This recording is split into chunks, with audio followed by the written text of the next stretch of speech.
Bahamas Air, you know what their slogan is? If you have time to spare, take Bahamas Air. They don't even care about being an hour late. It's not even Spirit Airlines where you have the aggravated people up there at the desk frantically going around changing the time. They don't even give a shit, right? The plane's not even there yet. It's 4:30. We're supposed to take off at 4, and they still have big letters on time because they're on island time. You're already late. They have to put in parentheses island on island time. They don't give a flying one. I mean, there's no regard for time, whatsoever with Bahamas Air. They still have on time. You're 45 minutes late. There's no plane in the hangar. Nothing at the gate.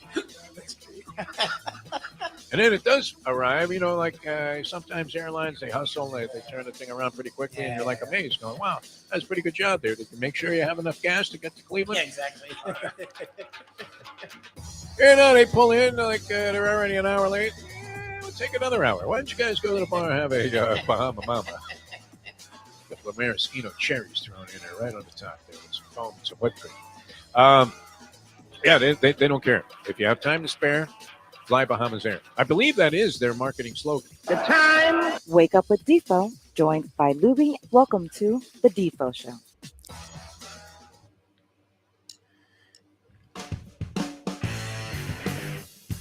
And a very pleasant good morning, everybody, on this fine Thursday as the countdown is on. There is today, there is tomorrow.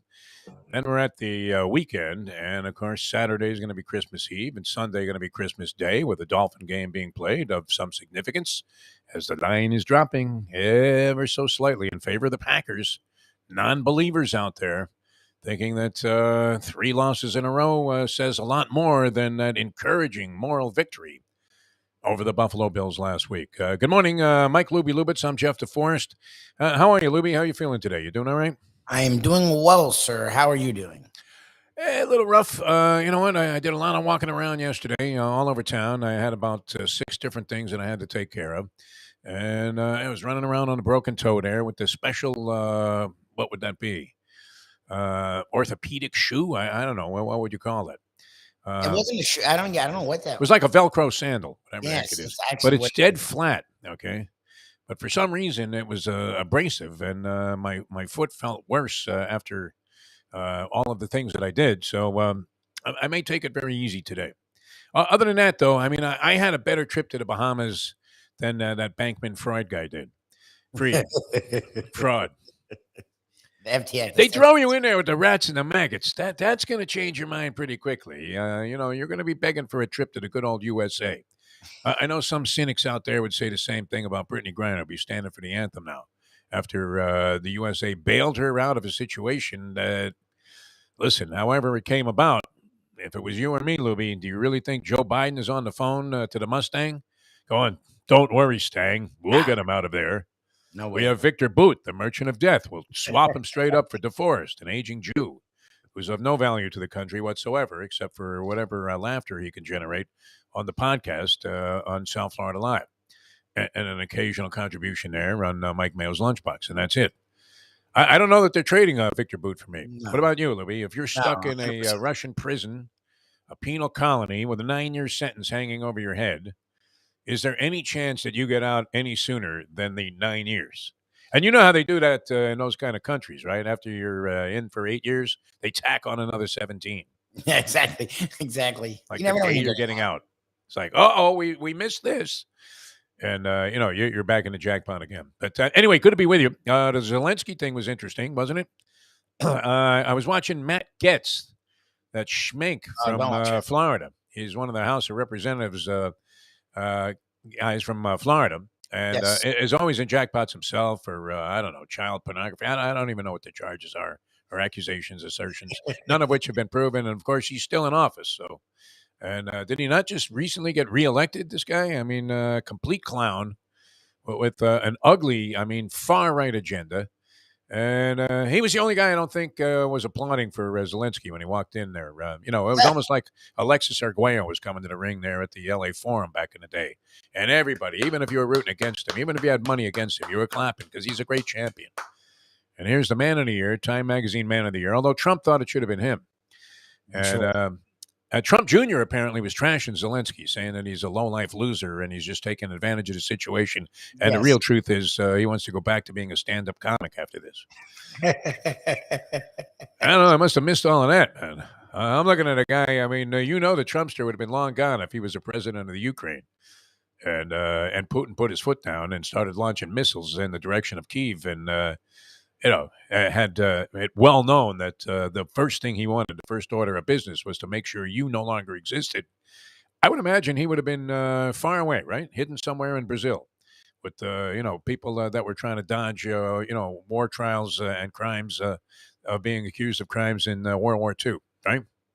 Would have been right there with all of the Nazis. And Yes. I don't want to get into, I don't want to get into a young Ken dissertation here, professor.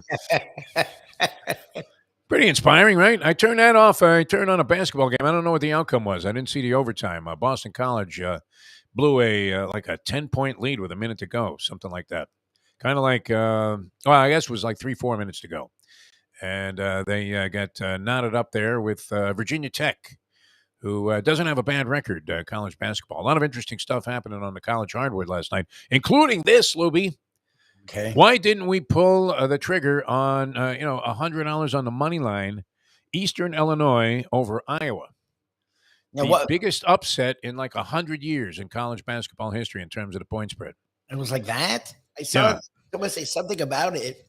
Eastern Illinois was a 31.5-point underdog, and they won outright. They won actually, I think, fairly easily outright. That's the first 30-point dog in 30 years to win straight up in a college basketball game. Imagine if you had the wherewithal, the foresight, the spiritual connection to the gods of gambling to be on that one. What do you think the odds are? I mean, what kind of price you're getting in a basketball game only takes 40 minutes to play. So losing by 30 is an accomplishment. Unless you're a girls' team going against Gino Auriemma, a women's team. Sorry, Jim Sarney. He hates when I refer to women as girls. Girls are girls, right? Guys are guys. I don't know. I don't know what to say. It's also, I guess, the last time an upset of this magnitude was accomplished. I think it came in, I want to say 2019. Maybe it was a little earlier than that. Stephen F. Austin, 27 and a hook, and they were underdogs to Duke, and they beat them outright, which really warms the heart, does it not? I mean, it could only happen. Iowa, who cares if they get, embarrassed by Eastern Illinois? But if it could have been Duke, that would have been the only thing that would have made it better. More of a Christmas present. All right, and that was great. And, of course, we're still sort of euphoric over that Jim Larinaga triumph over Virginia. That was good. The big news was this. I guess if you wanted to, go into the category that did this really dominate the sports news yesterday? Where and it used to go like this for me. Okay, let's go to line 2. Manny from Miramar. How are you, Manny? Welcome to the show. Manny pipe in. Defo, you got any idea where little Johnny Jones is going to be going? He goes to the high school here in Miramar, and I think he's really going to be a hot college prospect. I'll hang up and listen. Is it going to be Florida State, or the University of Miami? And, of course, it would turn out to be none of the above. He was going to end up at some JUCO in Texas. But that was always a big thing. And people would call, and I would have no idea who they were talking about. I don't know anything about really, high school football. I'm sure there's probably a way to scout out the top talent. Do you think they're good at deciphering, who the really good players are? Because the whole principle behind the rise of the University of Miami and that 2 decades of dominance that they had was that they weren't getting these kind of guys. They were finding guys that could actually play. And they were able to mold them together as a team. In fact, Jimmy, when he was recruiting, was taking kids and changing their position. So did Howard Schnellenberger. Right? You get Alonzo Highsmith, so he comes in as a stud defensive end in high school, and all of a sudden he's a running back. And you're asking yourself, so how would you have rated that recruiting class? He's not even playing the position that he started. Bernie Kosar, I don't know how many colleges were running after Bernie Kosar. The guy threw like Dan Quisenberry. You thought Kent Tekulve was coming to the mound. And, as we've said many times, if he was in a race with a pregnant woman, he would run third. Couldn't run. He had these Ichabod Crane, shoes on, almost like clown shoes, big feet, both spread out there, kind of out wide. And, was really plodding along, threw the ball sidearm.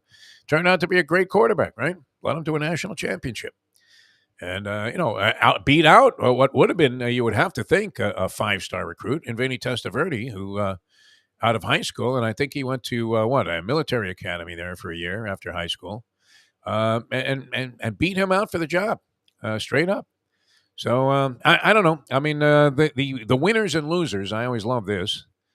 Not listed among the winners, surprisingly, even though their class in a couple of surveys I saw was ranked either third or fourth, the University of Miami, which you would have to say that's it's quite a stride forward for Mario Cristobal, is it not?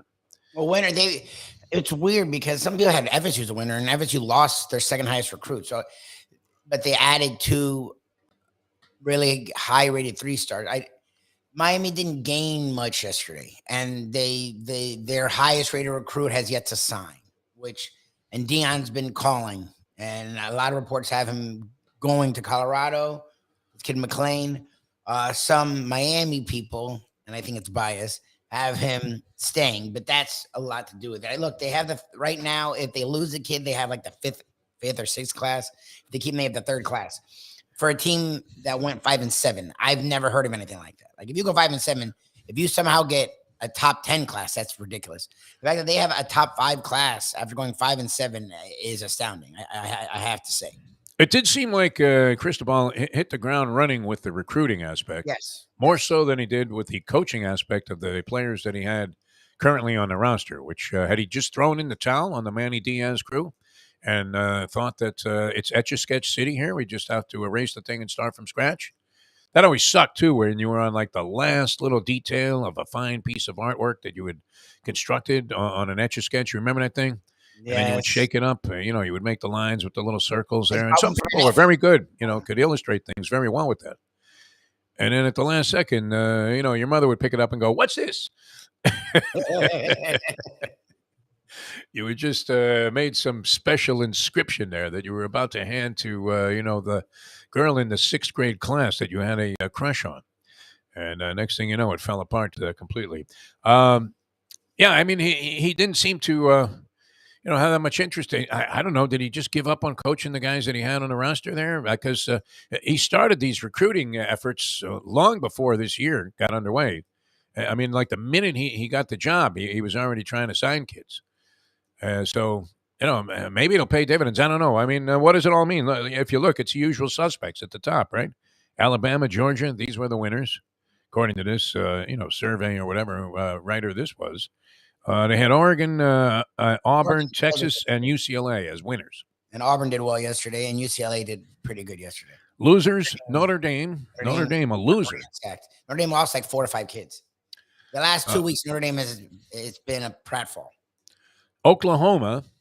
And what do you think this does for Lincoln Riley, who really, I mean, in spite of the fact that USC ended up losing their championship game and falling out of the bowl championship picture, still, I mean, made tremendous strides forward from where they were at. I mean, they've been hovering on mediocrity or just slightly above there for a long, long time. Even with, I talk about a hotbed of recruiting talent, that Southern California basin, as I've said many times, is overwhelming, I think, even compared to Florida, because there's just so much turf to cover.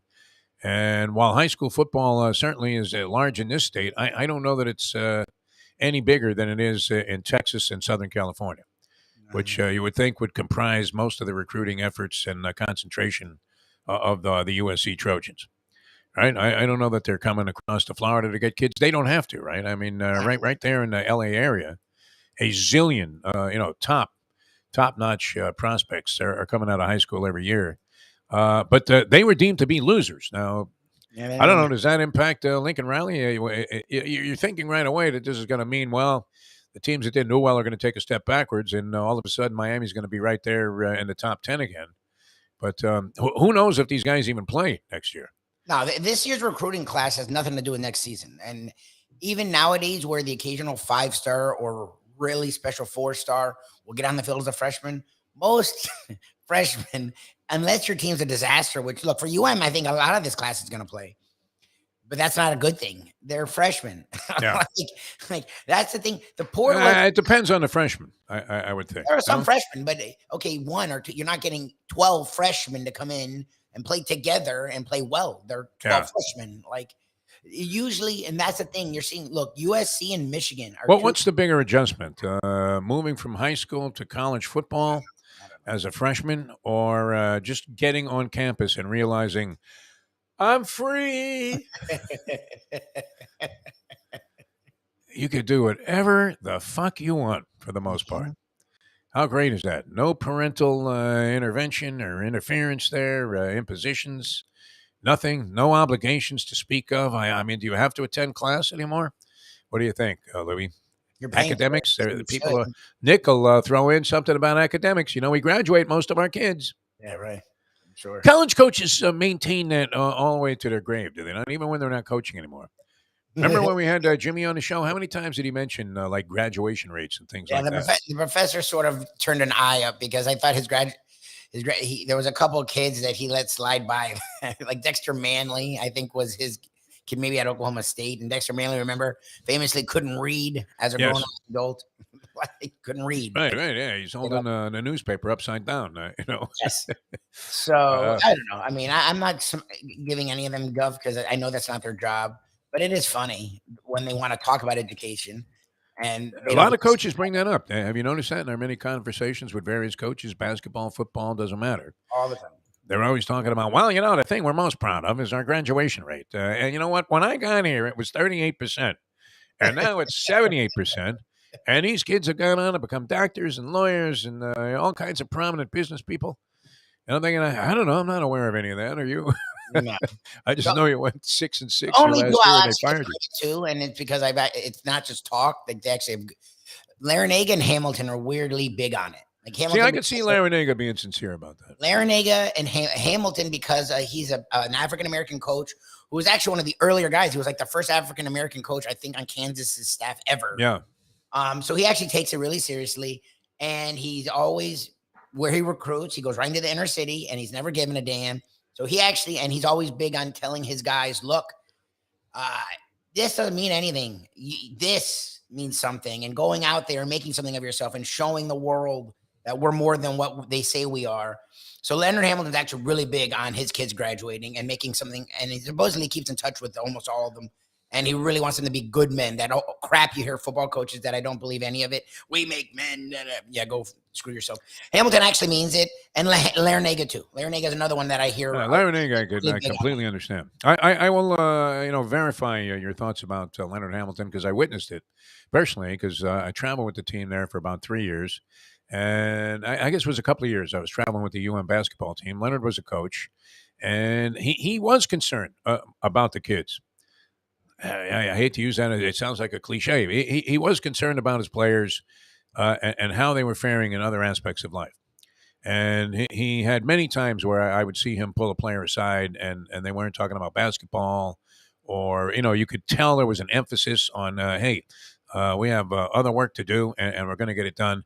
Now, the team was losing every game at that time. I mean, they were horrendous. They went the whole first year that I was doing the games without a Big East win. Oh, jeez. And then I happened to have a premonition that they were going to beat St. John's. St. John's had Felipe Lopez was their big star that year, and Kane seemed to be sitting on a breakthrough. So they went, and this was what the heck, Alumni Hall? Did they call it? Is that the name of the St. John's? Either played at like Madison Square Garden, or their home court was, I believe, like a lousy looking high school gym setup, and I believe it was Alumni Hall. And I've told the story many times. I mean, you know who the stadium announcer was at Alumni Hall for St. John's games? No. Bob Shepard. Oh, really? The Yankee guy, yeah. Well, they changed it, I guess, for the great Lou Carnesecca. They call it Carnesecca Arena. Okay, but it was Alumni Hall then. Formerly known as Alumni Hall, yes, sir. I do remember, and I told Sonny Hirsch, I said, you know what, Sonny? I think they cracked through tonight and beat St. John's and get their first Big East win in 2 years. What was that? And Sonny laughed at me, mocked me, and I think Sonny might have had money on St. John's laying a hefty points might have been 17.5, something like that. I mean, it was an enormous spread. And I thought if ever you were going to bet money on the Hurricane basketball team, it was tonight. And they beat them outright that night. Nice. And that was that. That was like maybe their one win they had in Big East competition during those couple of years that I was following the team around. But Leonard was very much inclined to be concerned about the players' well-being. And not just because he was looking over arrest reports and hoping that nobody was going to be ineligible to play that night because they were incarcerated. He did seem to have a genuine concern for how players were doing emotionally and I guess from an educational standpoint. Most of the time, though, it seems like complete bullshit, right? I mean, do you think John Calipari cares about his graduation rate? They don't I care. don't think so. And I like Rick Pitino, and I know we've actually have become friendly with him. So we try not to cast aspersions, but nothing about Rick Pitino says he gives a shit about their grades or the kids. It doesn't really seem to be part of the job. You know, you almost need like a separate person to be like the education coach or something. They have a lot of them. They have entire staff that just watch their student athletes' education aspects. That's why I don't get mad at the coaches. I don't think they should egg them on the other way. Like if you're the Baylor coach, if you're Art Briles, you should just ignore rape. But it's not their job to be the teacher. It's just not. Like that's not what they're paid to do. This goes back to 1969 and 1970, Lubie, when I found out that anybody that was on any sports team at Syracuse, which I was on a baseball team as a freshman, and anybody that played any sport was entitled to go to all of the tutoring sessions that were available for the football players. Oh, nice. Okay. So, I wasn't really that great at cracking the books. I paid little attention. Usually would try to cram something in the night before the test and maybe studied the wrong material. So, like, I sat there for an hour and a half, like with a blank look on my face. I would write some bullshit, just make something up and throw it out there and hope that the professor gave me a D. But I'll say this, those tutoring sessions, it would be really hard to fail if you made any effort whatsoever to just, follow the protocol that they were laying out for you. Because literally, I mean, did you take like political science or whatever, anything like that, where, you had massive lecture halls, and there were like 200 kids in the class. Yes. And so, and they would give a test, the midterm or the final exam, what would only be 3 questions. Oh, jeez. And you would have to write an essay on these 3 questions and embellish and, show that you understood the concepts that they were talking about. And literally at the tutoring session for the football players, which I was able to, what do you call that when you, just crash a class? I was just looking for the word as you were. Oh, man, I can't believe I'm blanking on it. But anyway, you would, they would literally tell you the 3 questions that were on the test. They would just say, hey, forget about all the other books. These are the 3 things that you need to know. Okay? Are you kidding me? Oh, that's amazing when they do that. And this is in 1969 and 70 when you wouldn't think that there was a necessity to kind of cheat at that level, right? Audit a class. Audit a class, yeah. So just by going in there, I mean, it saved you so much time. It was fantastic. And plus, they outlined in just perfect logic and sequence, exactly what you needed to write down on this test paper to get an A. Oh my God, are you kidding me? It was great. Now, what were the chances that the tutoring department there for the athletic department just happened to blindly guess what the 3 questions were going to be on the political science test? No, they're giving you go. So the professors were all in cahoot. I mean, it was fantastic because I remember when I got the test, I said, you know what, I only know these 3 things. And anywhere, boom, boom, boom. That's amazing. That was it. And so, to see other guys struggle, I would imagine they have something worked out like that. I mean, it's got to be even more sophisticated today, right? Where the guy has his cell phone and the answers are right there and they're allowed to bring their cell phones to the test. Open book. My favorite test, open book. Open book was, and again, this is what educators will tell you. And being a former educator, I've had open books only good if you don't study. Yeah. Open book actually is worse because you spend so much time looking through the fucking book. You end up missing half the test. Everyone's like, oh, I don't have to study. It's open book. It's like, no, you dumbass. You actually still have to study. But what happens is once the test comes, you don't have to stress out. You're like, oh, I know this is here. This is here. Like open book wasn't an automatic get out of jail free card. And a lot of people didn't realize that. And I always thought that was funny. I was thinking the other day, I probably enjoyed my sophomore year of college more than any other But I still, I don't know that I'll ever achieve more than I did in my junior year of college when we did spend the entire first semester Oh, yeah. trying to decode the fix at Vernon Downs. And thought we were onto it, made a big score as the result of what turned out to be 100% flawed logic. So sometimes, you can make a mistake and it turns out to be good. That's backwards, exactly. That's the way it goes. All right, we have the trivia challenge coming up. I'm just warming up for Dave Guggles Gergely here. Should be here The shortly. trivia challenge. I'm trying to think if I left out anything significant. Knicks have their 8-game winning streak snapped. Oh, El they Snapperoo, who's the hottest team right now in the NBA? Your Brooklyn Nets, my friend. Your Brooklyn Nets. I think they've won 7 in a row. And this is interesting, I mean, to think about, because would you not have assumed? It's always easy to assume. It's just like guys who go to the track, they look and they see a horse won its last race, which a lot of horses never win 2 in a row. So it's almost a reason to throw the horse out, right? Because usually they're moving up in company, taking on a higher caliber of competition, at least on paper. And you don't know. I mean, the horse could bounce and have a poor performance off of what looked like their best performance. A lot of stuff like that happens. That's for sure. So, and you're looking at the racing form, and you're thinking, okay, this is going to be a repeater. And in sports, we do it all the time, right? I had the Rams in a Super Bowl again this year. Rams, they suck. I was right with you. Yeah. They're a disaster. I'm looking at their offseason. I'm thinking, okay, they lost Von Miller, but essentially they brought back almost everybody else. They didn't have Odell Beckham Jr., who was an instrumental factor in their Super Bowl run before he got hurt in the Super Bowl game. It looked like he was going to be even more significant in helping them win the championship. But wide receivers, you can find, quite a few wide receivers that can fill the bill there. I mean, Odell Beckham Jr. was kind of an afterthought. Yes. People thought he was washed up, a shot fighter. When they brought in Allen Robinson, who at one point was really good, and people thought he just needed a quarterback. Yeah. So I had him naturally thinking, what's different about this year than last year? I don't know. Is there really any dominant force? I know the Eagles have a great record.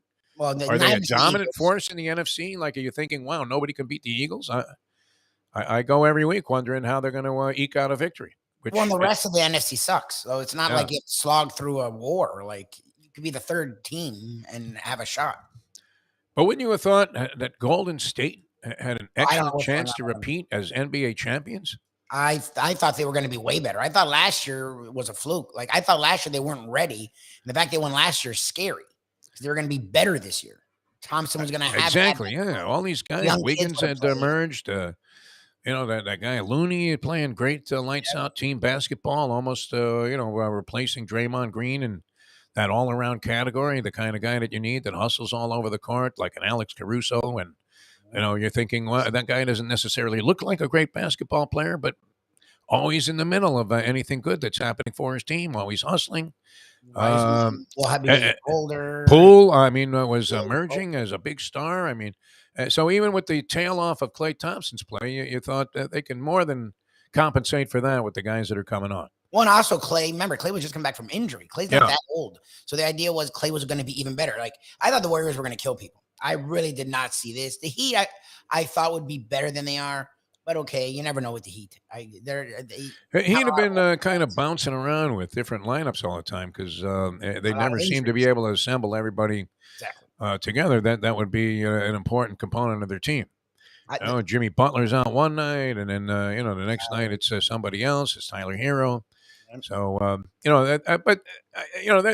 a little worse than I thought they were going to be. I mean, but they're sitting there hovering slightly above 500. Oh no, they went back to 500. I guess 500, but they're within 3 or 4 games. If they make another run, they can get right where around. They haven't played their best ball yet either. I mean, you would have to say that that's probably true. But look at the Celtics. The Celtics looked invincible at the beginning of the year, and they're now 1-5 in their last 6. Oh, wow. But this I never thought I would see. Right? This hasn't happened since 1970, Lubie. Who was playing? Nate Thurmond? I mean, Clifford Ray? Who did the Warriors have? Oh, good. In 1970. That could have been around to have this, a stat that just reeks of long-term infamy. And they're off the hook now. That 1970 team, this is the first time since 1970 that the Warriors have suffered back-to-back losses of 30-plus points. as they got blown out by the Brooklyn Nets last night. The Nets had 90-something points at halftime, Lubie. Oh, Jesus. Now, they were hot, obviously, but not much resistance. And the Warriors are some kind of pathetic number, like 3-15 on the road this year. So I would have never thought that, right? Post-race handicapping, always a lot easier, but almost inexplicable that the Warriors would have fallen so badly. And now, of course, have the Lakers, who are the darlings of all media. And you rarely hear a conversation go by without somebody on one of these panel shows bringing up the Lakers. I don't get Right? it. I guess Barkley was on his own guys saying, "Hey, the Lakers suck. They're 11-15. They were at the time." And saying, "Why are we always talking about the Lakers? Because they have LeBron James. I guess would be number one." Yeah, But with no Anthony Davis, no Westbrook, they lose last night. And now, after making a nice little move to get back into, I guess, some level of respectability, it looks like it's going to be hard times on dusty roads. All right. Dave Guggles Gergely is going to join it. There he is. He's ready for the fall of the iguanas. Look at you with the coat on. He's got the sweater. He's ready Very to go. nice, Gurgles. How are you, my friend? Doing great. How about the names Tom Masheri, Al Adels, Jeff Mullen? I think they Jeff were all Mullen great. was on that team? Are you kidding me? Yeah, Jeff Mullen. Yep. Had big ears. Guy Jeff named Mullen King, was a hell of a player. Al Adels, I know. Tom Masheri, who was a great poet afterwards. I remember that Warriors team. How did they manage to lose with those guys 2 games in a row by 30 points?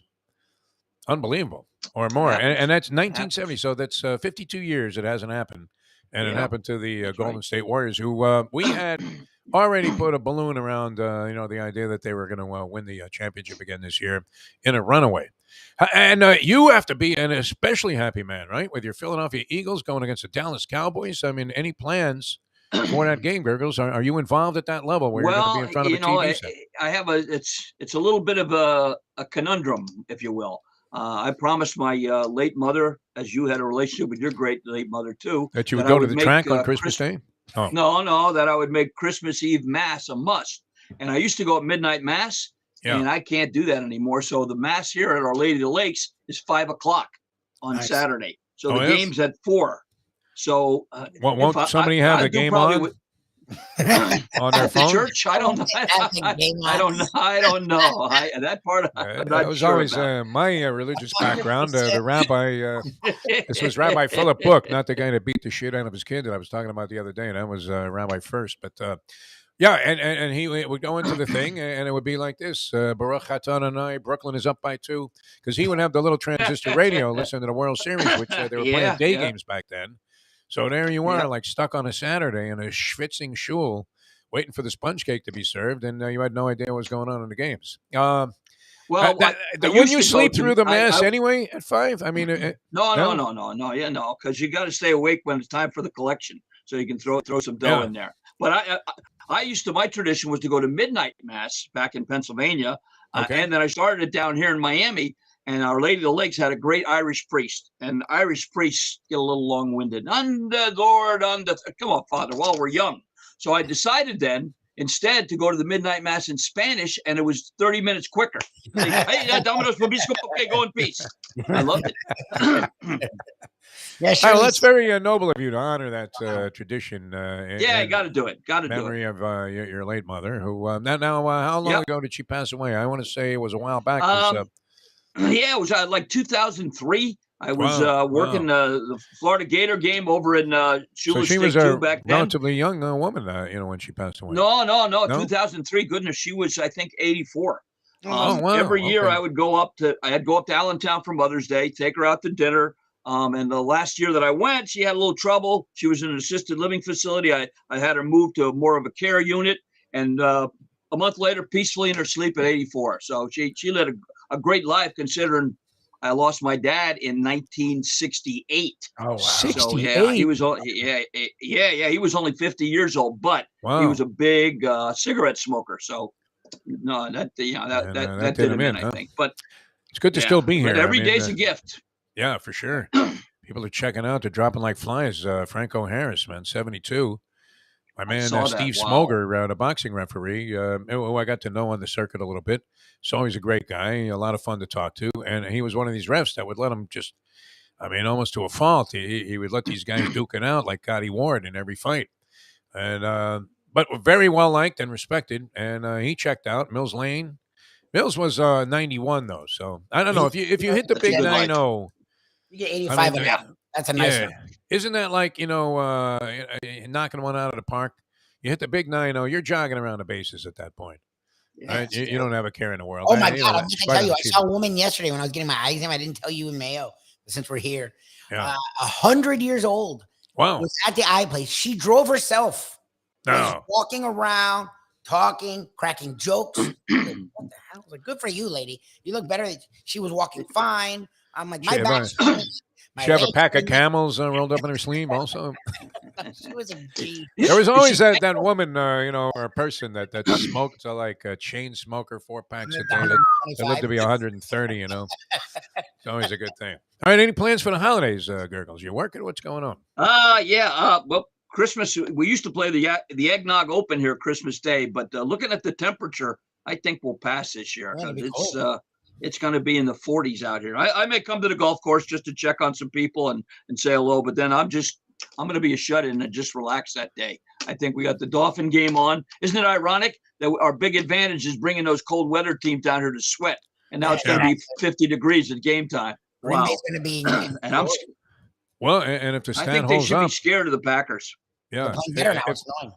If the stat holds up about the Dolphins' horrendous record in temperatures under 50 degrees, imagine that. How enigmatic is that? That it turns to bite you at home when you're in the state of Florida. And that was, as you said, your one big edge is everybody schwitzing to death. Yep.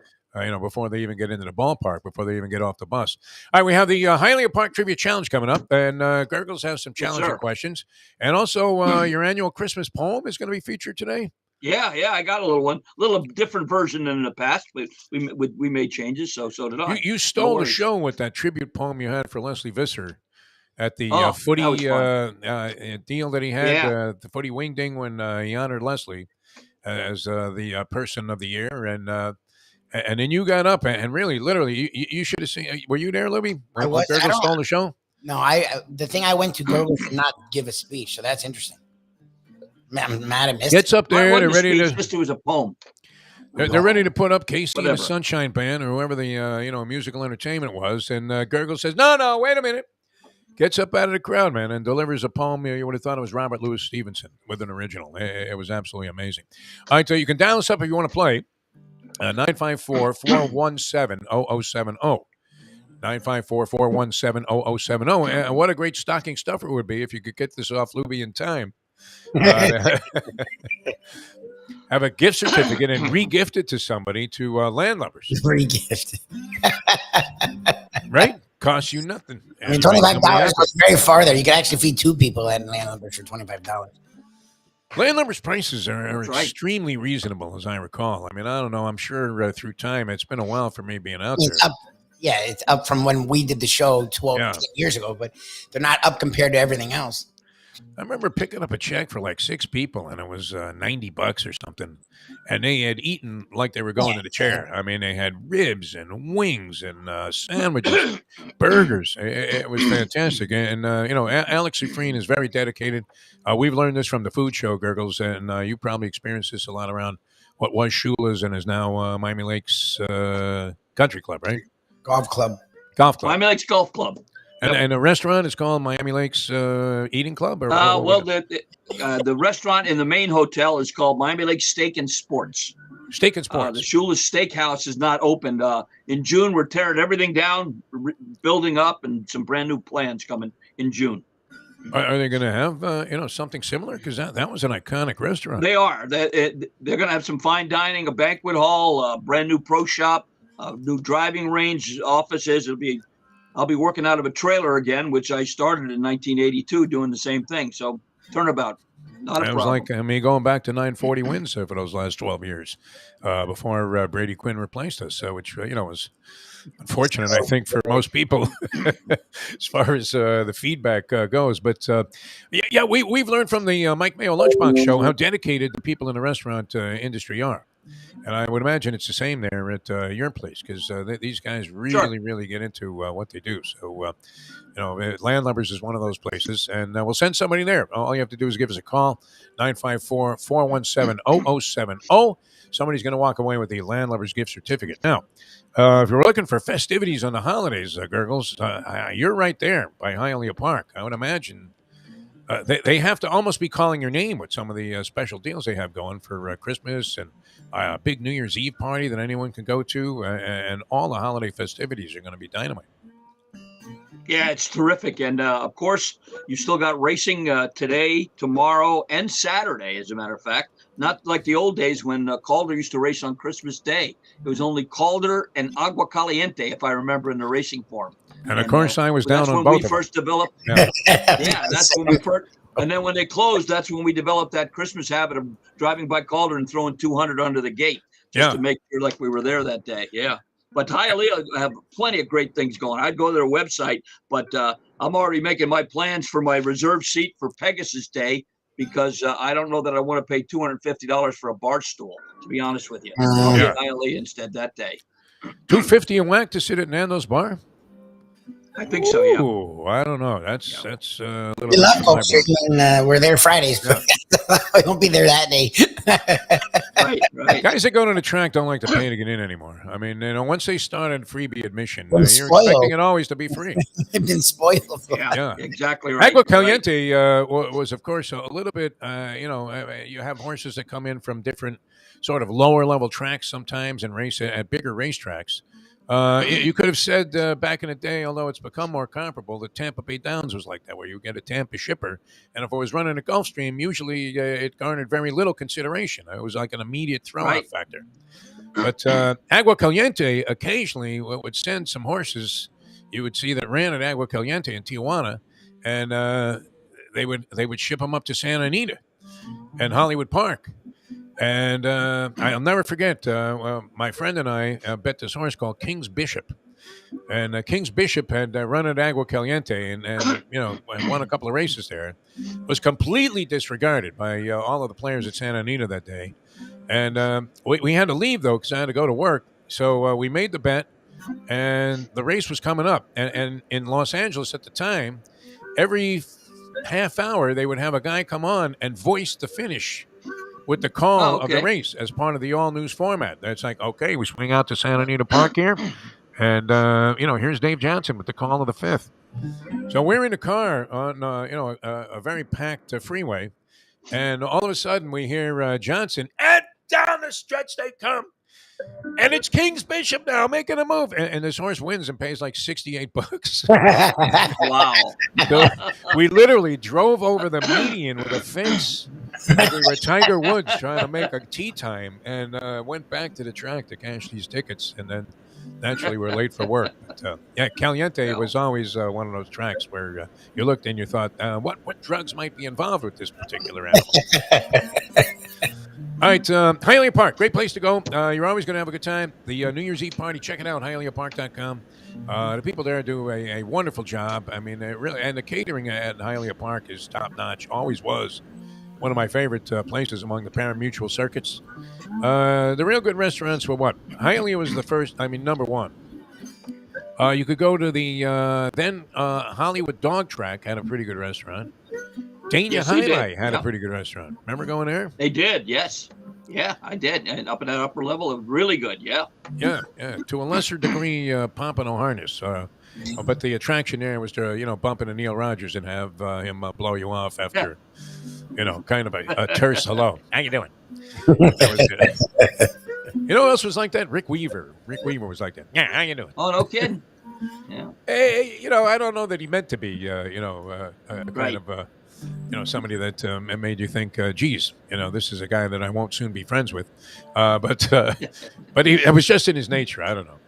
Imagine this guy was a superstar here in town for calling Dolphin games on the radio, which I don't even know what station they would be on anymore. Do you? Does anybody listen to ball games on the radio anymore? No. I don't think so. None. All right. Useless. All right. We're coming back with Dave Guggles Gergely and the Trivia Challenge. Dial us up, 954-417-0070. 954 417-0070, King's Bishop. out of Agua Caliente, $68.40. Back with more in a moment. Now that. I think we had $5 on them. Filthy rich at the time. 7:45. Ponies in Style at Champions, the outstanding simulcasting room at beautiful Hialeah Park. Yes, the grand old lady of thoroughbred racing has never been more vibrant, and you can wager on the races from the top tracks around the country while enjoying a cocktail at the Brass Rail Bar or any of the fine food served throughout the facility. If poker is your game, you're covered in style, and you can play all your favorite Vegas-style games, including blackjack, craps, and roulette, in Hialeah Park's sizzling hot casino. Get a player's card when you walk through the door for all kinds of generous amenities, including our favorite, free play, when you come out to the ultimate casino and entertainment destination, Hialeah Park. Hey folks, Tony Segreto here. Since day one, Catholic Health Services has been part of Old School. And since we've started letting people know about them, it's changed their lives. You see, Catholic Health Services, while being recognized as one of the top places for stroke rehab in the country, it's also about a group of people who not just excel in what they do, from the doctors to the nurses to the therapist, on and on and on. It's how they do what they do every single day that separates them from the pack. They do it with a passion, unmatched, and the inclusion of family in every step of the process. Trust me when I tell you this. If you want the best, unmatched rehab with a special group of skilled, caring people, there is truly only one place, and that one place is Catholic Health Services. These days, we're all looking for comfort anywhere we can find it. Thank goodness for Landlubbers Raw Bar and Grill in the Plantation location, because they are making sure you are as comfortable as possible. First of all, they're not only open for delivery and pickup. All you have to do is go to landlubbersbarandgrill.com for both pickup and free delivery. Their hours have changed a little bit. Monday through Thursday from 3:30 to 10, and Friday, Saturday, and Sunday from 11:30 to 10. You're going to have the best wings in the world. You're going to have a great burger. You're going to have their amazing soups. Again, Landlubbers, Raw Bar and Grill. It's nice and easy. Just go to landlubbersbarandgrill.com for both your pickup and free delivery. Thank goodness for Landlubbers for making you always feel right at home. Oh, Solo Volante will be coming late. Oh, Solo Volante. The Belmont's now 1.8 miles. The finish line is coming up quick. Luca Panici just switched the stick. The only way to get your morning started is with Defo and Lubie, right here on the Defo Show.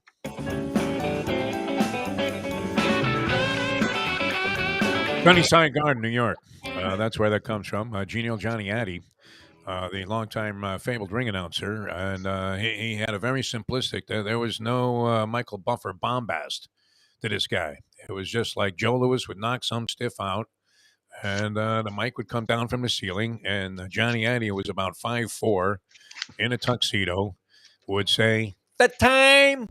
And that was it. I mean, he didn't go through this whole Hazamarai about how wonderful this was. He just, the guy got iced. So we had I guess somebody just discovered us here that's on the chat line. We appreciate that. And was a fan of the show in the past. And says that was the signature thing. It was easily identifiable, which Gergles, and you probably witnessed some of this in our various panels of philosophical differences with program directors, wherever we happen to be working, who always, hated everything that I did. I don't know what it was. I mean, everybody else was kind of a fan. And they always were asking me to bag this signature thing, which everybody around town, I mean, I run into people. What's the first thing they do? They look at me and they go, "The time." To this day, people still go, "The time." I'm like, what? It happened to me the other day, right? I walk into a doctor's appointment yesterday, and dermatologist, outstanding, by the way, Dr. Elias in Fort Lauderdale. I'm in the room. He comes in. He goes, "The time." And started talking about the New York Mets, which, Exactly. wow. I mean, what's going on there? I mean, the Phillies going to be able to compete with a $500 million payroll in Major League Baseball for 25 guys. You do the math on that. What's that, $20 million a guy? Yes. That's average. Exactly. Your average player on the Mets is making $20 million next year. Holy Rod Kniehl. What do you think they were paying Bud Harrelson? They hit $1.89 and play some decent defense and then get knocked out by Pete Rose. Wasn't anything close to that, that's for sure. Remember when guys in baseball had jobs during the offseason, Gurgles? I mean, you probably came across some of these guys in Pennsylvania. And you would have like a top-notch guy, like an all-star. Like Al Kaline was selling mortgages, in the offseason. It was crazy. Yogi had a job too, didn't he? All of these guys, they worked like other jobs. Not happening anymore. All right, you ready to go here, Gurgles? And hopefully we'll get some people dialing us up here. 954-417-0070. Landlubber's gift certificate is at stake. And, we're very happy to give that away. This is a holiday edition of the show. I don't know that we're going to double the prizes. Well, especially if, one of the regular guys wins it. Because Lenny's wallpapered his upstairs bathroom with Landlubber's gift certificates that have expired, that he didn't even have a chance to use because he has so many. About the guy Ron, not the guy Ron, and I love Ron. Ron's great, yeah.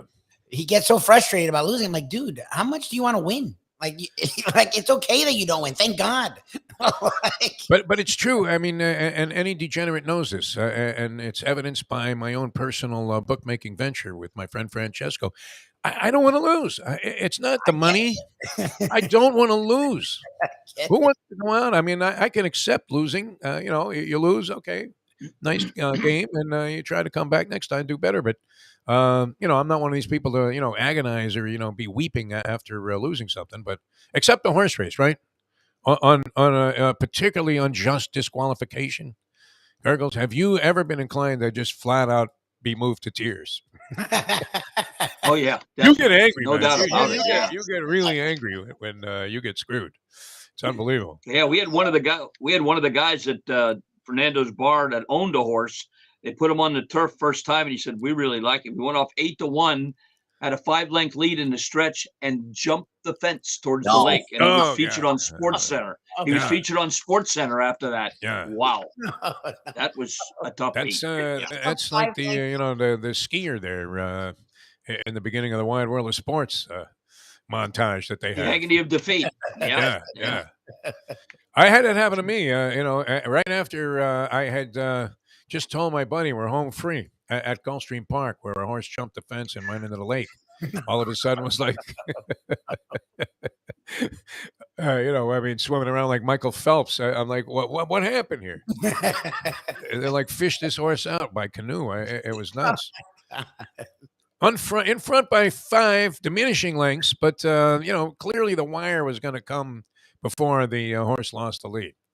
And I'm running to the windows there, and the next thing you know, it's a brick wall, man. I may as well have been those rocks in the Bahamas.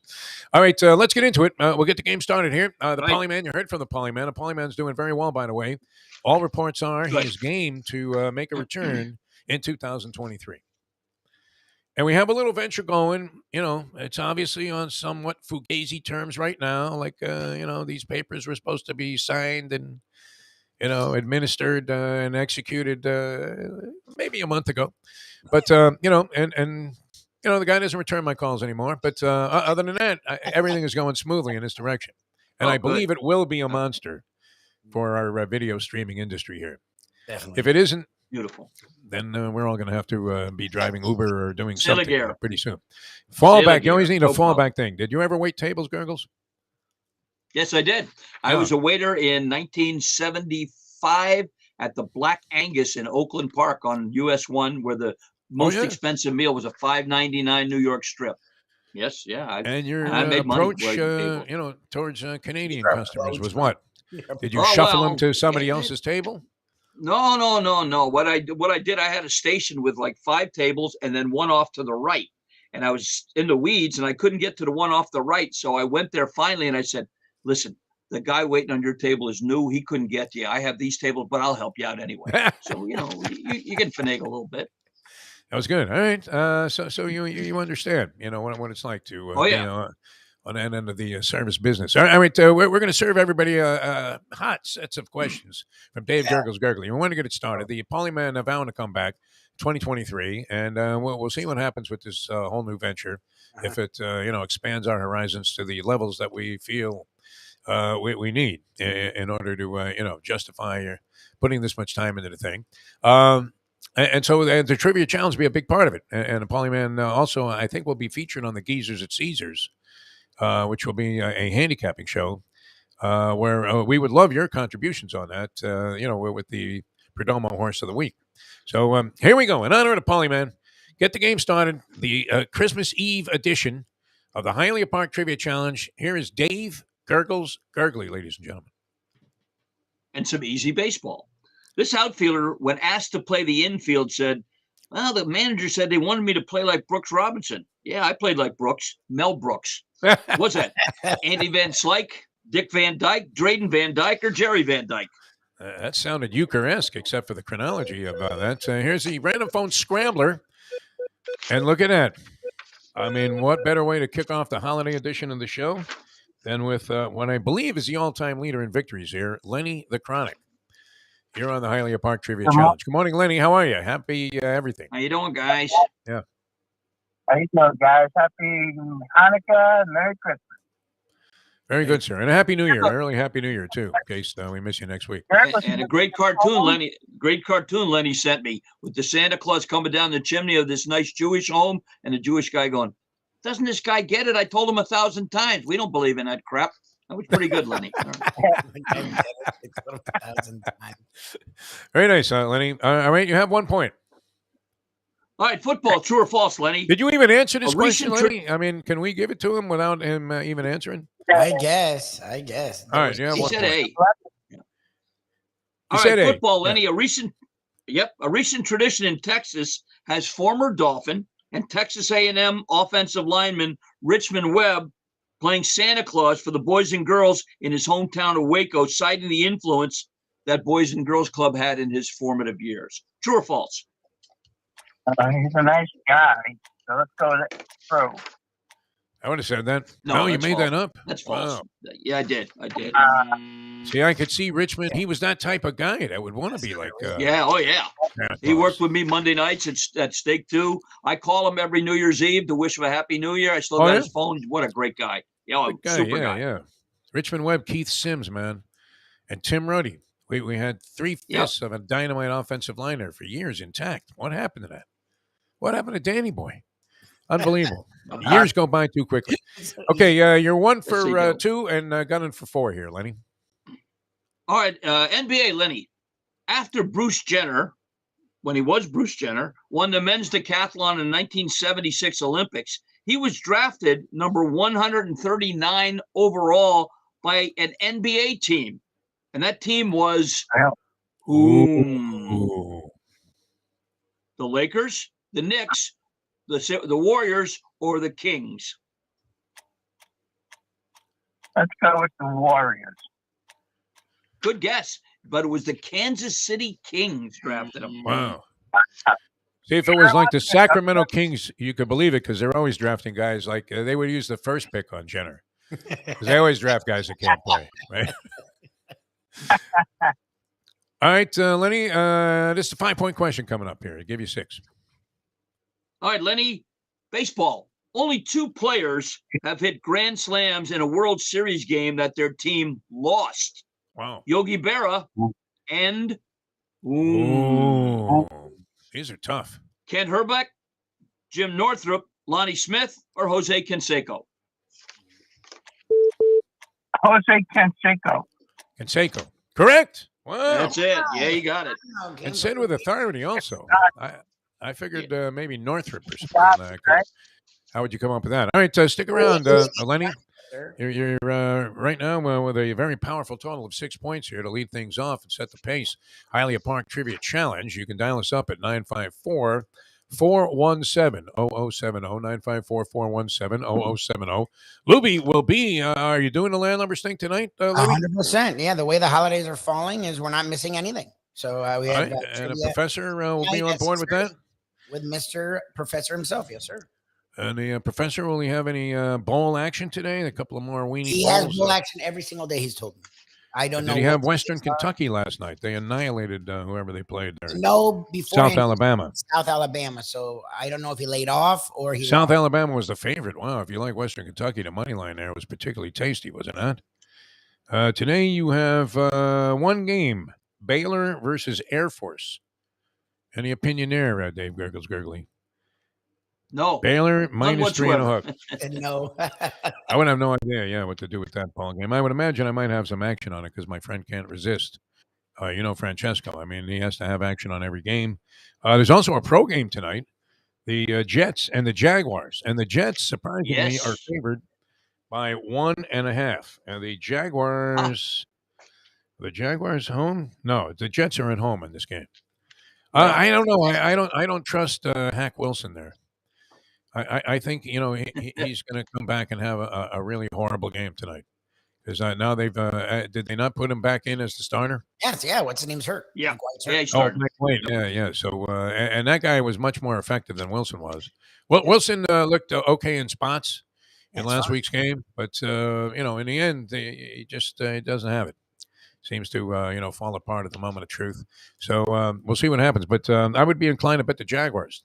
Surprisingly, and the funny thing is, talking about the Dolphins, if the Jags win out and the Dolphins, I think, win 2 of 3 or win out, the Dolphins, they would knock out the Chargers if the Chargers just lose one game, and the Dolphins would play the Jags first round, which would be freaking amazing. So I'm rooting on the Jags. Win. Go win, Jags. Go. Yeah. Doug Peterson, man, a Philadelphia guy. Gargles, I mean, I'm sure you have a little bit of a space in your heart for Doug Peterson and the efforts he had with the Eagles. He also gave Shula his record-setting win over George Howell. Doug Peterson was a quarterback. Yep. That was one of my questions. All right, let's continue here. Lenny with 6. He's leading the pack here. Hialeah Park Trivia Challenge. And we are ready with our next players lined up here. And Dave Guggles Gergely, our next set of questions. Hockey. This hockey writer on a preseason flurry of trades and free agent signings said, wow, 46 players changed teams prior to the season opener. Unfortunately, Jaromir Jagr lost 10,000. He had the under at 45.5. Was that Pete Smith, Kate Smith, Buffalo Bob Smith, or Alfredo Smith Jr.? Wow, great references all the way through that thread. Here's a scrambler, and it lands on Mike. Mike, you're on the Hialeah Park Trivia Challenge. Good morning, sir. Hey, good morning, guys. Hey is right on the money, and you're right there chasing down Lenny. Golf, Mike, true or false? At the recent Charles Schwab Championship, none other than Patrick Harrington on a par 3 15th asked some fans who were sitting there all day if they'd please move their chairs as it cast a shadow on the tee box. They obliged. He knocked it close enough to get a birdie after his tee shot, and he handed each of the folks a $100 bill and told them to have a beer on him. True or false? I'll say true. True. That is true. Wow. Yeah. He's a good sport, man. Patrick Harrington. Tip money for Patty, me lad. Yeah. Absolutely. And you would figure, some swashbuckling Irishman would make a move like that. That's great. Irish, Scottish. Is he Irish? No. Patrick Harrington? Yeah. He's Irish. He's Irish. No, Patty. He's Irish. Are you kidding? Patty, me lad. Right. He's got corned beef and cabbage coming out of his ass as he's putting. What are you talking about? He's Irish through and through. All right, very good. 2 for 2 here, Michael. Going for 5. 3-point question. NBA. Nikola Jokic this past week had 40 points, 27 rebounds, and 10 assists, making him only the 3rd player ever to have at least 40, 25, and 10. The other 2 were Will Chamberlain and whom? Was it Hakeem Olajuwon, Elgin Baylor, Nate Thurman, or Rick Barry? Wow. I'll say Elgin. Good for you. Big E, man. The original Big E. Elgin Baylor did it. Well done. Wow. Elgin Baylor along the baseline, man, with those reverse layups. Oh, yeah. He was a high wire act before it was popular, right? One of the pioneers of that sort of style of basketball. All right, going for the sweep here, Mike. Currently in second place behind Lenny, a point back. All right, let's stick with the NBA. On Christmas Day in 2008, LA Lakers coach Phil Jackson got his 1,000th win with a 92-83 over what team? I said whom and over. Was it? For whom? Was it the Knicks? Was it the Knicks, the Celtics, the Spurs, or the Bucks? Let's go Celtics. Celtics. The C's. Yes. Oh, man. Well done. Yes. Wow. Infrequent sweepers here on the streaming go. version of the Trivia Challenge. Locked in a place in the finals. Hang Bells around. and whistles going off there. All right. Still room to get in. You'd have to eclipse Lenny's total of 6 and or at least get into a dead heat. And that would, well, we decide now by penalty kicks. Lubie goes outside in the yard there. He lines up his wife, Shirley, puts a blindfold on her, last drag of his cigarette, kicks a couple of balls right past her. She's pretty quick on her feet, I'm not going to lie, so I wouldn't bet against her. How psychically challenged are the goaltenders in soccer, even at the highest level, that they routinely go the wrong way when they, try to guess where the ball's going? And, almost always are diving in the wrong direction. It's really incredible. All right, Perdomo Cigars. Let's talk about that. And then we'll play some more people on the other side of it.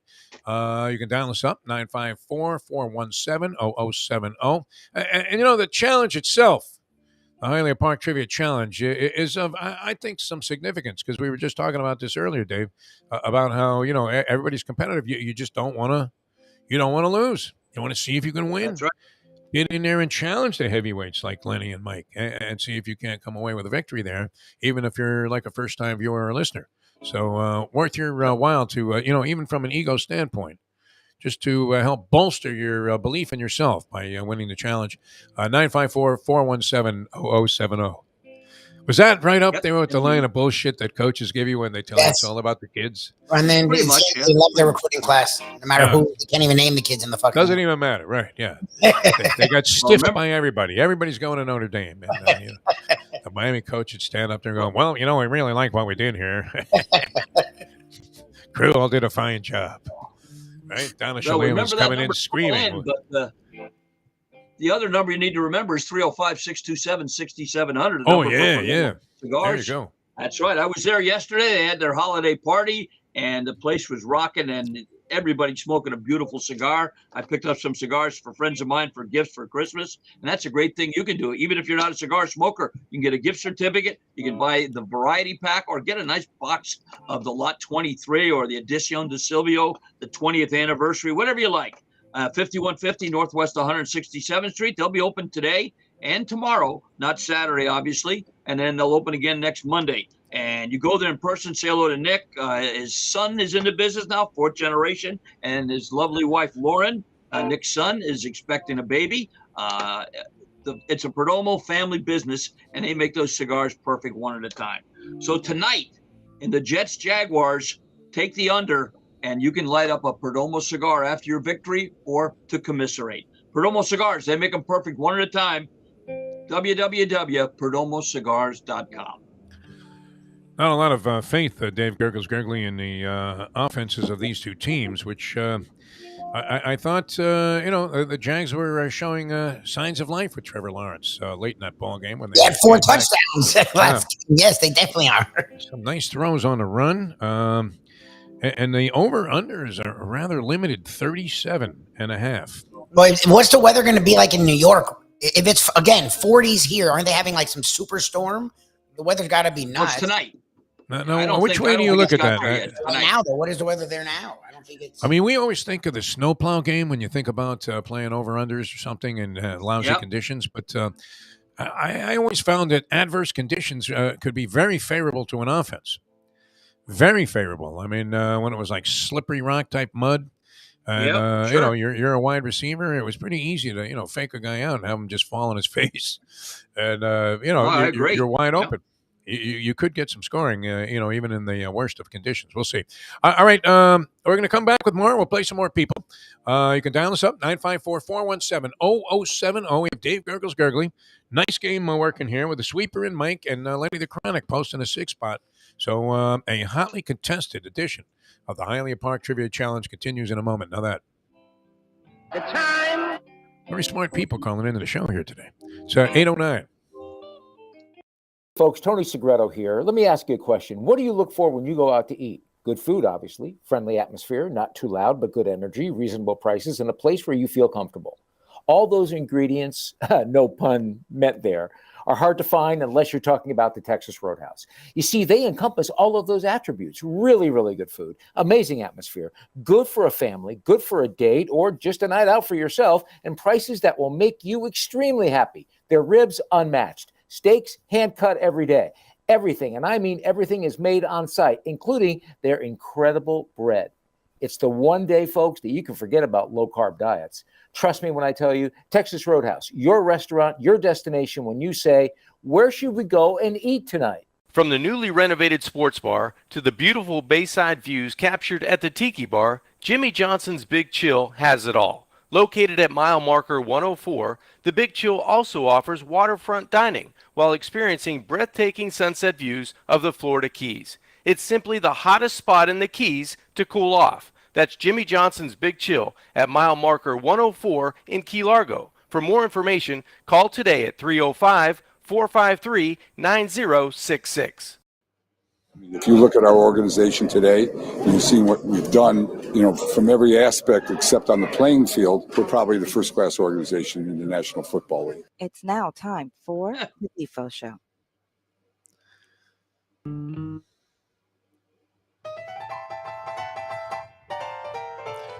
All right, welcome back to the show. The Defo Show here, featuring the Hialeah Park Trivia Challenge. Dave Guggles Gergely every Thursday here on the program. Good game working. That was Stephen Ross, of course, talking a few years ago when the Dolphins organization was about to literally dive into a level of disgrace we never thought would be associated with any team here in town, and including the Miami Matadors. I don't know if you remember those guys. They stiffed everybody. Wow. And great promise. They came in, they were going to have a minor league hockey team playing in a town that wasn't supporting professional hockey. So, it did seem like an ill-conceived concept. They sounded like one of the, the business ideas that Polyman and I would have invested in. Payphones. Imagine. But anyway, we continue with the Hialeah Park Trivia Challenge. And, Stephen Ross is the leading candidate to get the casino in New York, the casino license in New York, and build it at Hudson Yards. They had, they have like 4 competing entities, I guess, that are the most prominent in this chase. And they wanted to put the thing in Times Square, but it looks like that was getting squished.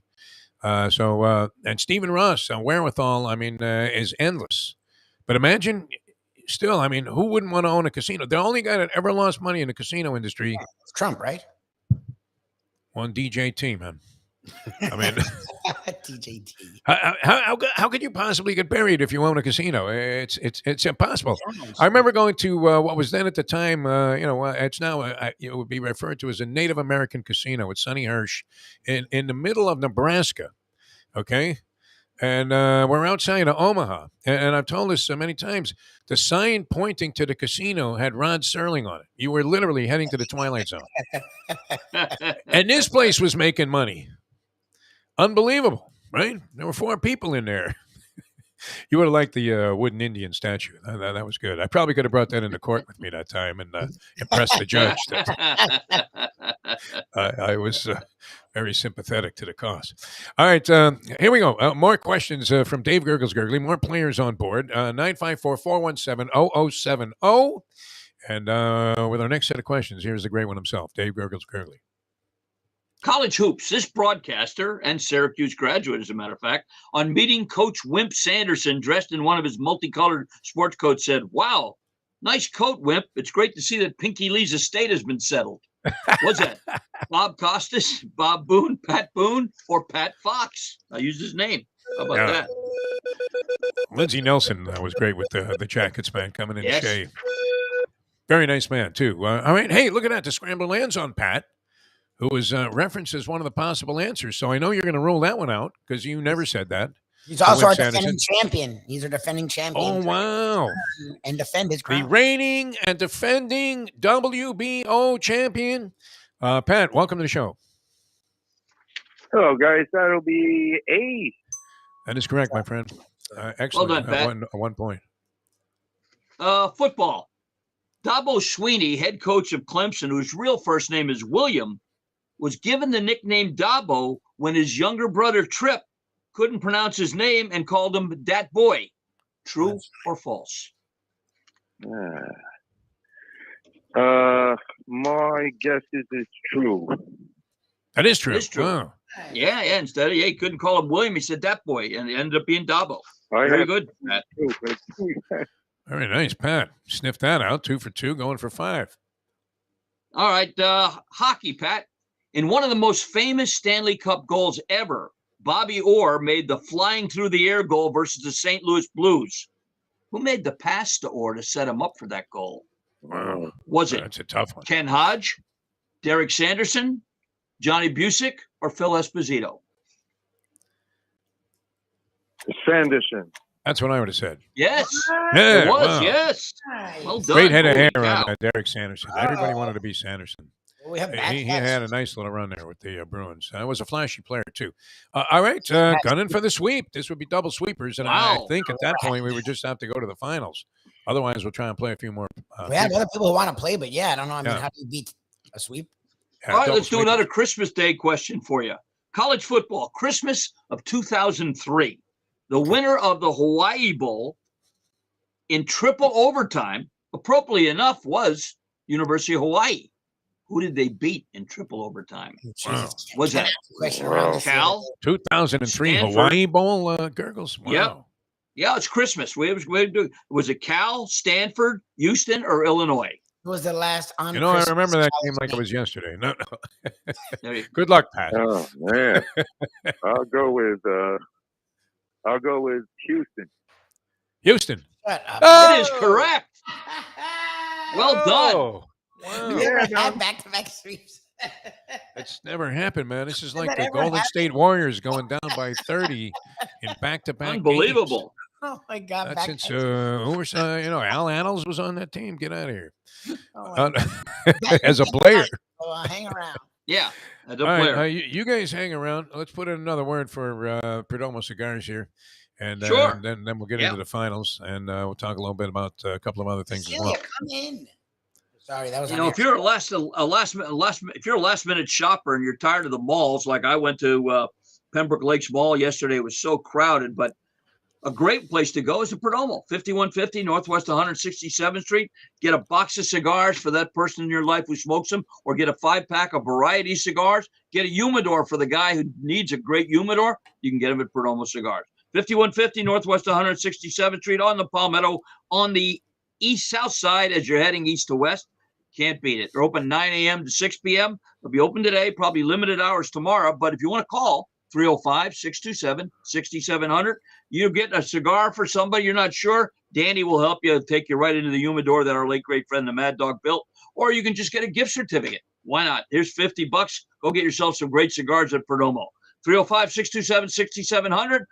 Maybe Christmas Eve or day after Christmas, or you want to get a Perdomo cigar and they're closed, no problem. www.perdomocigars.com. That'll get this retailer near you that sells these great cigars. So when the Jets and Jags keep it under today at 17-14, put something great in your mouth with a cigar from Perdomo Cigars.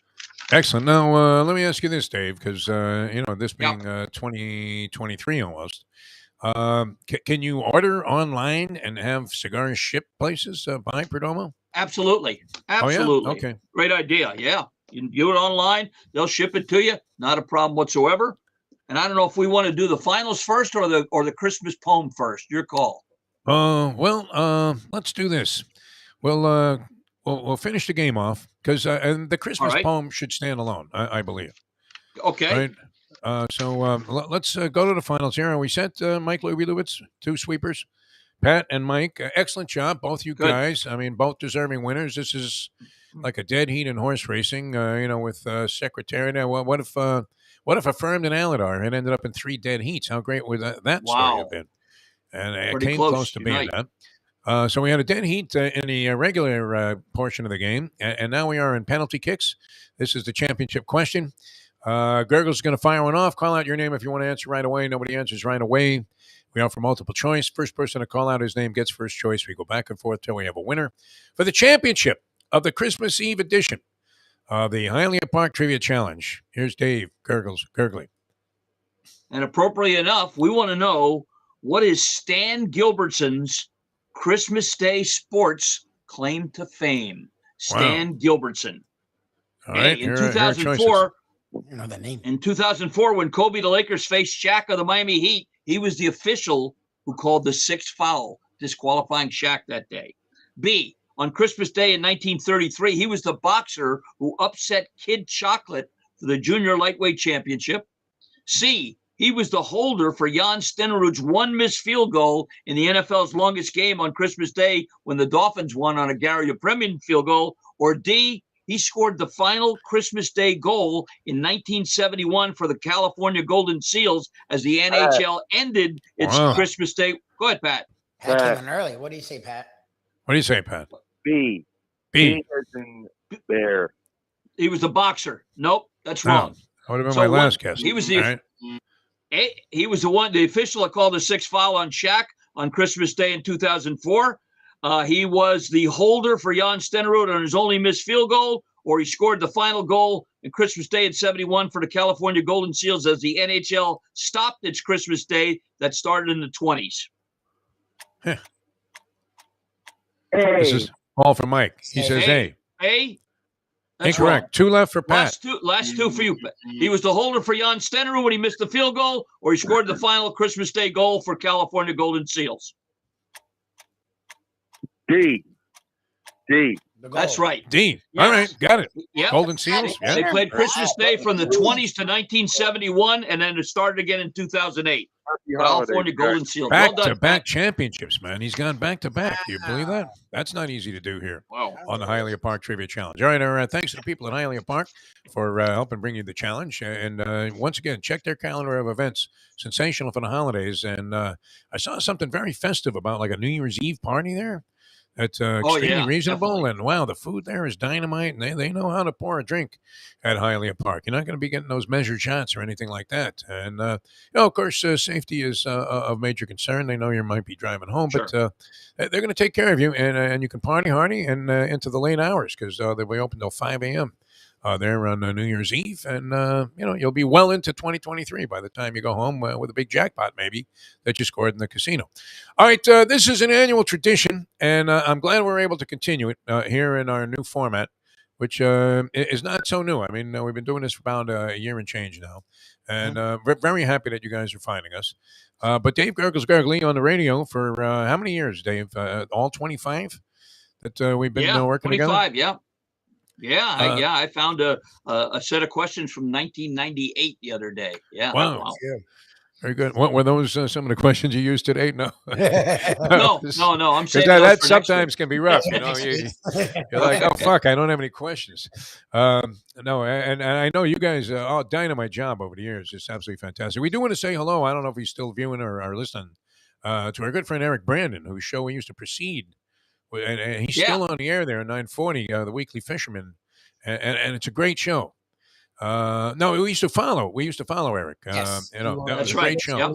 He was on like 6 till what were we? 6 to 8, 8 to 10. We were 8 to 10. Yeah, we were 8 to 10. Yeah. For all of those years, and from 6 to 8, man. I mean, I'm not even a fisherman, right? I mean, a mild interest in it once in a while, but really, the likelihood that I'm going to go down to the end of the pier there with a fishing rod anytime soon or anytime again in my lifetime, probably 0.0. What do you think? Will you ever go fishing again in your lifetime? No. No. Not a chance. No, you hate fishing. That's right. Lubie, you might. Yeah, you I might, do. right? I do. Yeah. What do you think? Do you ever go fishing again in your lifetime? My life, yeah. My brother-in-law has a boat, and Okay. the professor likes to fish. So between someone, I'm sure, and surely loves being on the water. So yes, I would probably go again. Do I enjoy it? No, not even a little.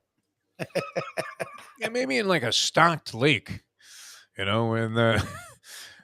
only fishing I think I'll be doing is maybe at a carnival with some magnets, right? Where you try to There you go. hook the goldfish. All right, so this is a tradition that really, is probably right up there with Christmas itself, and it's the Dave Guggles Gergely holiday poem. And here, we go. We hand the ball to one Dave Guggles Gergely. 'Twas the Thursday before Christmas, just a little before 8. No longer on radio, but this YouTube thing could be great. We're live with Lubie and Defo and their Hanukkah menorah, and me at the golf course with people yelling, Fora! While callers line up to use the phone line, just one, alas, the Hialeah Trivia Challenge still is great fun. The questions are all asked with great glee by Gurgles, the evil seed, who hope no one scores a total more than 3. With hopes that the show will draw folks from near and far, one thing is for sure, you certainly can't beat a Perdomo cigar. That's All true. the best to Leslie Visser from BC and the Duke who went to Harvard or Yale. We're proud to know 2 folks who we can call if we need bail. The guys each give their ideal gifts just for fun. For Defo, it's Luca Panici in a back wheel at 50-1. To Lubie, who works hard every single day, another trip with his wife Shirley to Hawaii so he can get a lay. Now it's time to end this tale and get on to the show. So let's hear from the red-suited man with his constant ho-ho-ho. On Ron, on Andy, on Pat, Mike, and Lenny the Chronic, whose many certificates make Alex Dufresne switch from coffee to doubles of gin and tonic. Merry Christmas from Defo, Lubie, and Gurgles to all of you all. And for the new year, Paulie Man, our favorite, how about a little easy baseball? That's brilliant, man. That was amazing. Good That job. might have been your best one. That was I know there have been others that we've said the I same love thing, that. you know, because at the time, so right, you're only as good as your last film. But that was tremendous, Gurgles. Now, did you write that at the track on a napkin? No. How did that go? I edited some of the old ones and put some new stuff in there and just changed That was things around. great. But you guys have a happy holiday, safe, and don't forget anybody who has drunk a little too much. I think AAA is offering complimentary rides and tows Yes, for your please. vehicle. Yeah. Be smart this holiday Yeah, season, yeah. please. Never forget the time Yeah, I 'cause- ended up driving Mitch the cabbie, who you probably knew from the track. He was at Yeah, the I also. remember. Yeah. And I Yeah. had to drive his cab home when I had hired him to wait for me on a New Year's Eve. And he was so wasted, I ended up driving a cab, which I didn't know was highly That's a illegal. great Like if I had story. been stopped, they would have taken me right off the track. Imagine it. It felt cool too, Wow. driving his taxi. Right, I let the meter run on the cab. Yeah. I charge him $58 to ride from Gulfstream, area back to my house. You're actually doing the cab. All right, we love you, Gurgles. All right, Have gentlemen, a see great you- one, man. See you Stay next warm, week. kid. Stay Yep. warm. Gergs, next week. Yeah. This temperature thing is freaking a lot of people out. Should it? I don't know. Oh, I love it. I don't think it's going to meet It's up to quite the measure of catastrophe that the weather people are inclined to make you believe here. Well, duh. And this is the only, is this the only area of the country? I mean, does this happen? Arizona, it gets cool once in a while, doesn't it? Yeah, well, Arizona? they're in the desert. They're cool every night. Usually at nighttime. Yeah. It's very cool. But I mean, Cold. it's going to be like 63 degrees. I always used to get a kick out of it. And you would go to the track during the winter meet there when they had a winter dates at Gulfstream or Hialeah. And the temperature would be like 65. And women are in like fur coats as if they were like Marilyn Monroe strutting down a runway or something. Exactly. I mean, guys are wearing like dead animals on their head. Well, those were the toupees. But anyway, I don't know. Is it really that cold? I think they're kind of exaggerating the circumstances. Are they not? The local 100%. weather people. It was the lead story on the news, man. Zelensky is up there pouring his guts out to right-wing Republicans who are ready to boo and harass the guy, right? And he got more standing ovations than Aaron Judge. I mean, he really did last night, and deservedly so, right? Did you watch that at all, Zelensky? I've seen clips on the various social media sites. I didn't watch the whole speech. I mean, when you think about it, we're sort of shrugging our shoulders. Yeah, this is going on, and Still going on. It wasn't been a year. one of the best guys I think at bringing to light what's happening there is my man Scott Pelley on 60 Pelley's Minutes. Wow, I mean, what great reporting this guy has done. Pulitzer Prize winning stuff, in my opinion. Telling the story of what's really happening there and giving you a feel for it. And I mean, it's an atrocity, the likes of which I don't know how the Russians. What is it? I mean, is it Putin's going to let off a nuclear weapon if somebody attacks back? Because the shelling that has been going on there forever, it's just unbelievable, man. So anything this guy says, I mean, to stick it out like that. I mean, even if you look at Vitaly Klitschko, right, is the mayor of Kyiv. The boxer who's featured on the poster right behind me, although you have to be dyslexic to make it out. Because there's some kind of camera reversal thing that we haven't been able to figure out in a year and change. Unbelievable. All right, Jimmy Johnson's Big Chill, they're going to be hopping over the holidays. And then, you know what it is, Lubie. It's the season, right? Because you have the holiday season, and then in South Florida, Never mind that it's going to be like 28 degrees out tonight. And we don't care if an iguana hits you in the face. It's going to be just beautiful out during the season. This is when you want to come down here, right? This is when you had your Ratso Rizzo moment and said, you know what? Everybody is talking at me. I don't hear a word they're saying. And you want to just hop on a Greyhound bus, ditch all of your belongings, whatever money you had in your pocket. That was going to be what you had as startup capital when you came to Florida. I did that very same thing. Ditched everything, right? Gave everything away. Got in the car, and I think I had 5 dimes on me to my name. And, at that time, I guess, 1982? That might have been 81. That was a decent chunk of change. That I'd get by for a while. We were renting a room for, what was it, $35 a week? Oh, Jesus. No, it was $60 a week. $60 a week at the White Hart Hotel. You talk about the conditions there that this Bankman Fried would have never survived a week there. Because roaches freak me out, man. I don't know about you. I'm not a big fan of the I've gotten used to cockroach. them. I don't like them, but I've gotten used to them. Still a horror story from that time that I was about to, sort of have sex with the girl of my dreams for the first time in the Anchor Hotel on Miami Beach. And just as we were about to kind of get into it, coming down the curtain is a giant bug, the likes of which I have never seen. As I casually tried to take a shot at it, and I was throwing a Joe Frazier right hook to the body on this thing. It flew and sounded like a bat. She freaked out. I probably needed medical attention after that. Never mind a broken toe. Something else snaps a little bit when it's particularly rigid. No. And never got to consummate this thing. We were so freaked out. Unbelievable. You should have been at Jimmy Johnson's Big Chill. You'd have consummated all over the place. Imagine that. It's consummation time down there. Plus, a great time to eat and drink. A guy that slobbers down food like our good friend Mike Mayo. Oh, Mayo would love it. He is perfectly suited to, and then he could go and put his other hat on, his sophistication hat, and eat like a foo-foo guy and, Yes. comment about the freshness of the grouper and the perfect blending of the seasonings that had a synthesis to it not seen since the Bolshoi Ballet.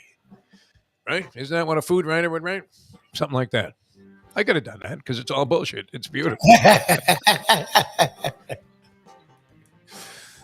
He's going to enjoy himself when we go down there. Did you make these arrangements yet? I mean, we're running out of time. We're going to get to the playoffs. Yeah. Oh, no, I'm trying. I've reached out to them again.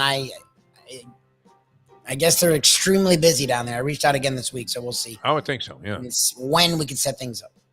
All right. Very good. Because I think Jimmy's inclined to do some interviews because he got the book out there, Swag. 100%, yeah. So I'm sure he'd be happy to do it. I saw him doing something with Dan Cilio, who we coached. Cilio's got a national radio streaming show that I think he's doing very well with. So anyway, get down there. Jimmy Johnson's Big Chill, mile marker 104, the Overseas Highway, and that is in Key Largo. I think we're going to have some beautiful weather following this little cold snap, which is only going to last like one day, right? Thursday into Friday, and then I think it's like Saturday. I don't even know. Temperatures rising. Do you own a coat, Louis? You do. I own a lot of them because we were in Minnesota, and that's right. Overseas. Yes, I own many a coat now. We were in Minnesota. New York. That was fucking cold. Minnesota. It's nice for like a second or two, and then you're like, "What am I doing outside?" That was the weirdest thing about that Minnesota trip. And I remember many different things happening there, was when we bought the scalp tickets to the Milwaukee Bucks game against the Timberwolves, that it was done by scanner on a cell phone. And we didn't trust this at all. I didn't. The guy, you go to a scalper, they should hand you 2 tickets, no? It weirded me out. He had to show us how to get an app, sign into the app, load the app. I'm like, okay. And this is some scalper on the corner there that we, paying. I don't know. Did we pay face value for those tickets? I'm not sure. You paid a decent price, I think. Yeah. Because it was like right before tip off. Yeah, because the guy gave me the business when I asked, you got 2 for $20, and he looked at me like I was a clown. Yeah, because Giannis and immediately started motion to the next guy who was looking for tickets, and said that this was, and I wouldn't have assumed this, but I guess it's a natural, right? It's a big rivalry. Bucks, Timberwolves, they hate each other.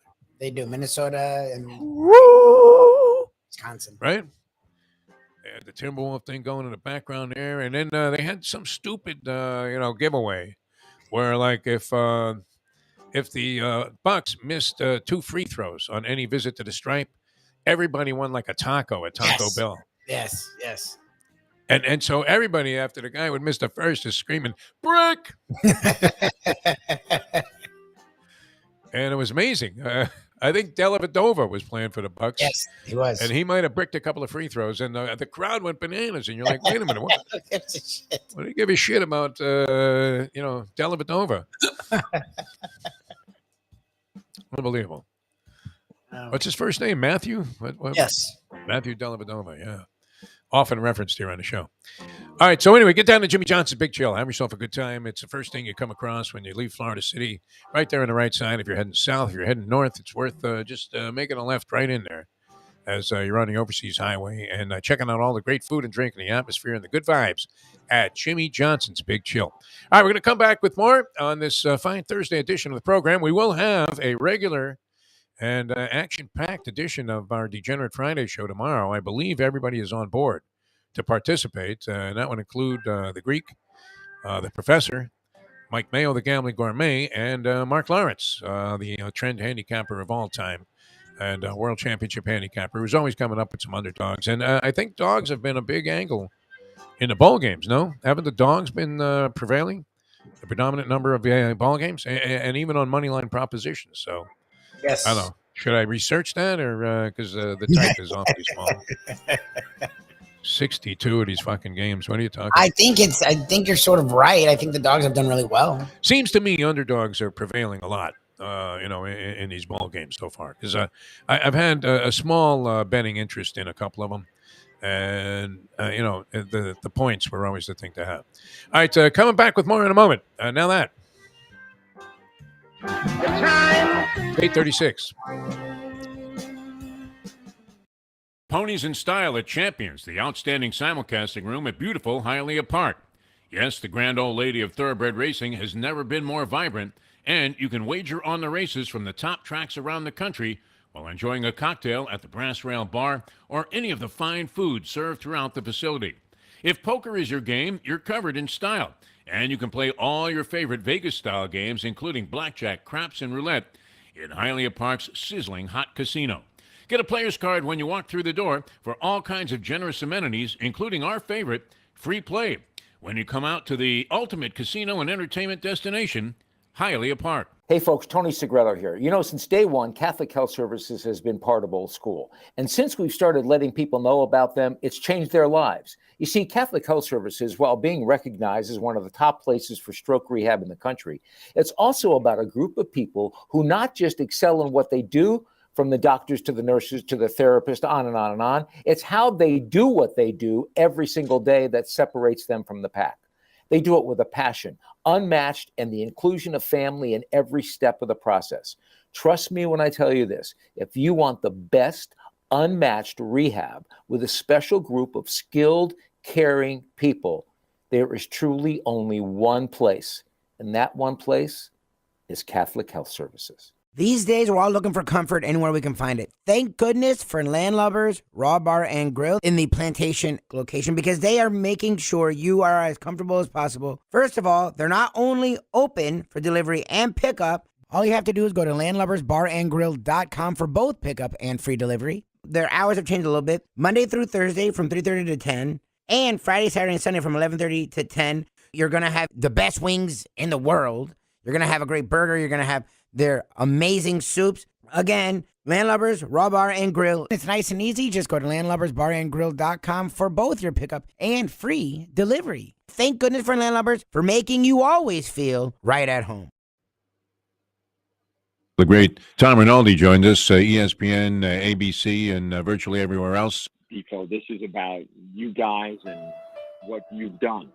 And I appreciate the music, and this is one of those rare instances where, frankly, I'm not certain that there is a soundtrack which can convey the emotional depth and heartfelt gravity, the hearts that you've touched, the souls that you've mended, the minds that you've shaped.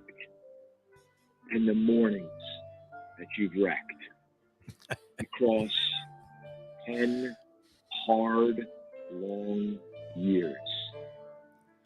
We can think back in our memories and try to catalog the different touchstones in our lives, but we know one of the great constants, not to be enjoyed as much as to have overcome, is the Defo Show.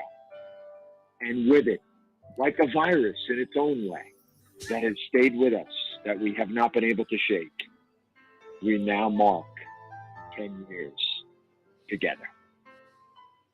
I tell you what, I bet Liev Schreiber crawls into the fetal position when you start doing the narration, Tom. I don't think so. I think he's just fine. I think Lee Evans is just fine. From South Florida to the entire world, thank you to the iHeartRadio app. Here is Defo joined by Lubie on The Defo Show. That was one of our great discoveries on the shows that we did over the years there on the radio. Why were we so underappreciated by radio management and people in position to make judgments? That in itself was brilliance there, mostly because we found out that Rinaldi was such a sport. It was fun. Yeah, he was really fun. We used to, that's the funny thing is how the 180. He looks like a stiff on TV, for the most part. Well, and he always now he's everywhere, or with Fox, they barely show him. Yeah. With ESPN at the end, he was everywhere, and Fox, they try to use him as much as possible. But like before, he would just do those pieces. That was his thing. Yeah. He would do those features, and we would always sort of mock it. When you see Yes, Ronaldo, exactly, yeah. you know it's going to be something. There was the crippled child, who ended up being a kicker for the Patriots. So then we had him on for that. He wrote that Boston Strong, whatever the fuck book. Yeah. The guy with the red bandana. He wrote the book. Oh, that's right. So we had him on once because of a book through one of these things. And he was, you sort of threw it out there softly just to see what he would do. And he made fun of himself. And we're like, oh, yeah, it was okay. great. Yeah. This guy could be interesting. So then we tried that. That was the first one you did before the NFL theme. There was another one you did where I have to try one. And then he tried one off the cuff, which was fucking great. And then we had him on a lot of times. And now I feel like maybe ESPN gave him a phone and now he has a Fox phone because he loved coming on and I can't get into him. So he'd be great to put into the repertoire again because, he was fantastic when he would come on the show. He's great. Always wanted to make fun of himself there. And, it was just classic. That was classic there, the 10-year anniversary tribute that he gave, which you did a tremendous job on that. And we had everything from Pat Riley issuing personal video testimonials. Marino, it was unbelievable that week. Yeah, it was fun. And I don't remember ever, this is good. If you're in management, it doesn't hurt. It's not like performers are sensitive, huh, Lubie? Some guy says you suck, and you're like, what do you mean I suck? You suck. Let me hear your show. It hurts, man, right? It's just annoying. It's just like, what do you want? You can't please everybody, but you want to, right? You're hoping everybody likes you. That's what show business is all about. Maybe you have a need for that. I don't know. Whatever it is that drives you to do this sort of thing. No, for me, it's just fun. I like talking to people. Same here. So it was a natural thing to do. But he was great about that because it could have gone the other way, right? When we poked fun at the soapy narrative, that he just said, hey, you know what? Fuck you. Don't ever call again. It sort of does go that way. Sometimes, once in a blue moon. Pretty rare. But no, Rinaldi, and he was just coming into major prominence as a guy that was out there in the field reporting. And he was one of the guys that the prick head coaches in college football would consent to do interviews with. And it wasn't as if, I don't know, was it all, what are you going to do to Nick Saban? If I sat down with Nick Saban, am I going to say, Nick, defend the fact that, and, help me refute the fact that you're a complete prick? Is that going to be your first question? Probably not. Nick, the difficulties of recruiting and the state of affairs in college football today. What is it? From whom did you take the elements that it took to, develop the philosophies that made you such a winning coach? If that was my first question, would you just shut the mic off? No, it's what I expect. What do you mean? You two-faced asshole wimp, DeForest. Is there pressure to ask the tough question in these interviews? Not anymore. No, that's not happening. And I don't know that it's always necessary. I mean, like we said, there are certain circumstances where it's just not justifiable, like to attack somebody. Because it seems like you're just grandstanding for yourself if you're doing that. Hey, Geraldo, you got another one? I think you should, if something is in the news, yeah, they're weird about it, fine, don't attack them, but I think you should bring it up and let them at least discuss it. That we've always done. At least if something's in the news, you have to at least well, even if you make a joke of it, whatever. Yeah. The feds, they got nothing on you, Yeah, like with Patino specifically, we never hammered him, and the professor would give a shit for it. But you would at least make a joke of it. You'd bring it up, or you'd at least tee him up, even if it's soft selling. You tee him up and let him at least talk. But you have to at least touch on, you can't do the Peter Gammons where you don't even he sort of brought it up, but he took exactly. He asked him. He got sacked on a question and immediately changed to what was it like to win the batting title? Yeah, you can't in '96 with the Rangers or whatever.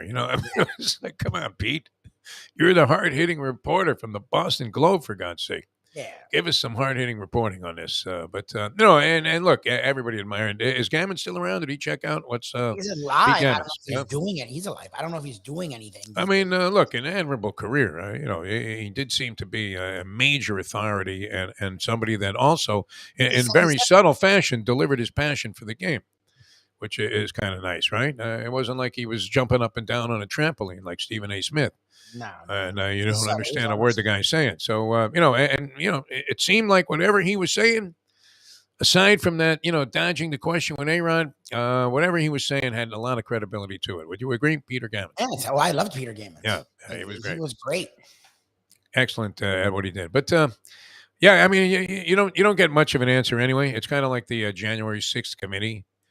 I mean, what are they going to get from Trump or any of his sycophants there? Nothing. Right? Got the Fifth Amendment 1,000 times. It was just released. Do you have to do you just put up a 5 after you're giving testimony and that'd be great. They're in question number 200 and you played the 5th? Like a plaque. Or do you have to actually say, because I fear that I might incriminate myself, I'm going to invoke my right to the Fifth Amendment? I think you keep saying it, and it's got to be annoying as hell. Because he said a stupid procedure. I mean, they should make it like the walk, where if you want to put a guy on first base, look, you don't have to throw 4 stupid pitches. Everybody's sitting there going, wow, this is exciting stuff, huh? Is he going to throw 4 balls high and outside at 60 miles an hour? And then the big thing is the catcher might fake a throw to first for the guy that's on there or down to second just to keep the guy tight. I guess you wouldn't be walking a guy if there was a guy on first. But anyway, many things happening. Now, what about this game tonight, Lubie? I want to get into it because I think the Jets go down in this ball game tonight. I believe they lose. They're favored. I think the Jaguars are showing signs of life that the Jets have not exhibited of late. They got off to that good start, and people were startled by that. What were they, 5-2 at one point? And now sitting there at 7-7. So that means they went 2-5 in their last 7. Nothing to get overly excited about. They seem to have found a quarterback that could ignite a little bit of a spark with their offense with this Mike White kid, which is a great story, right? They're highly heralded. They traded 8 million guys to move up one spot to get Zach Wilson, and he stinks. Now, not to say that maybe he doesn't get better later on, but I mean, this is Sam Darnold all over again for the Jets. Ugliness. Yes. Yeah, it's bad. And every other guy that they've had in there. I mean, you talk about the great white hopes. They have had just a string of them going all the way back to Joe Willie. Yeah. It's incredible. I guess, you could make a case that Ken O'Brien, had Marino not been taken after Ken O'Brien might have been considered a reasonably decent quarterback for part of his career, no? What do you think? What are you doing there, Louie? I don't know. Cat problems? No, not my cat. He's got weird news. I don't know. I won't say it over here. It's not about my family. My family's fine, thank God. But a friend's family, I don't even know what to do with it.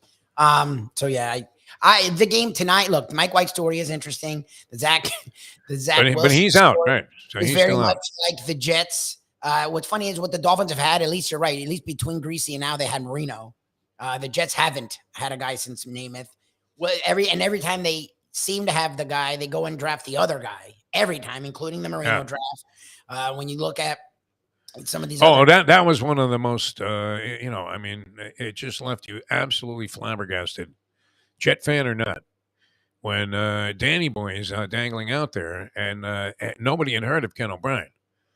And then they started talking about, well, you know what, the kid out of Cal, and you're like, what kid out of Cal? Who the hell is this guy? Well, it's the same thing they've done though. Where was he from? He wasn't from California. He was from like an obscure school, like the University of Stockton or something. O'Brien was a smart. But they've done it repeatedly, like Sam Darnold again, and I like Darnold and Rosen. I did, but Josh Allen was taken after. Look at Josh Allen. Zach Wilson, and this one was stupid.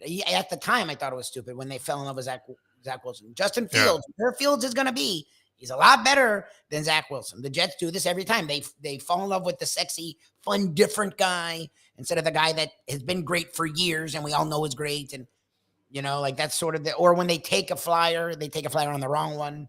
Yeah. So this appears to be, I mean, I don't know. There are no indications as of now. They've already moved on from him. Zach Wilson is going to be a great quarterback in the National Football League. Now, you might have thought that about Jalen Hurts also, and I don't know that he's a great quarterback, but he certainly is, sparking this Philadelphia Eagles team and doing things that, you can't even imagine, right? I didn't think Jalen Hurts was going to make it as a pro, did you?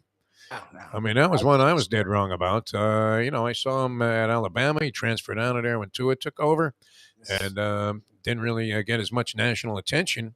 So where did he end up? At like Oklahoma? He was a Heisman candidate. He had a good year, but he's a little undersized and he loves to run. Running is his thing, and they don't know. Yeah. They thought he could sit there and throw it. Right. I mean, you're not picturing this Smurf-like guy, although that became very popular with guys like Kyler Murray and other quarterbacks in the league.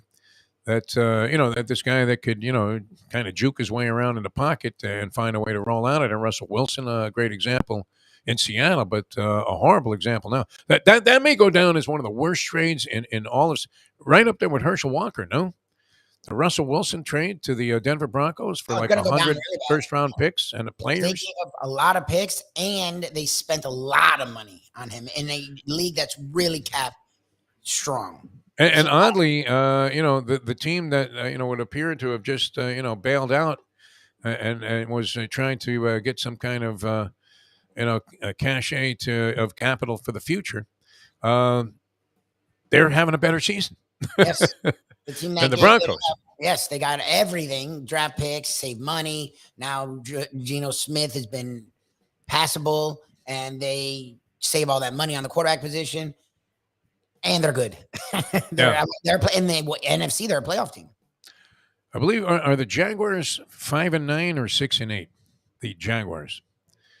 I want to say 6-8 for some reason. Is that possible? The Jaguars. I got the standings 6-8. here. But remember, they're in a crappy division, right? Where the Titans lead, and now Tannehill was carted off on a freaking stretcher. So I don't know when you're going to see Tannehill again.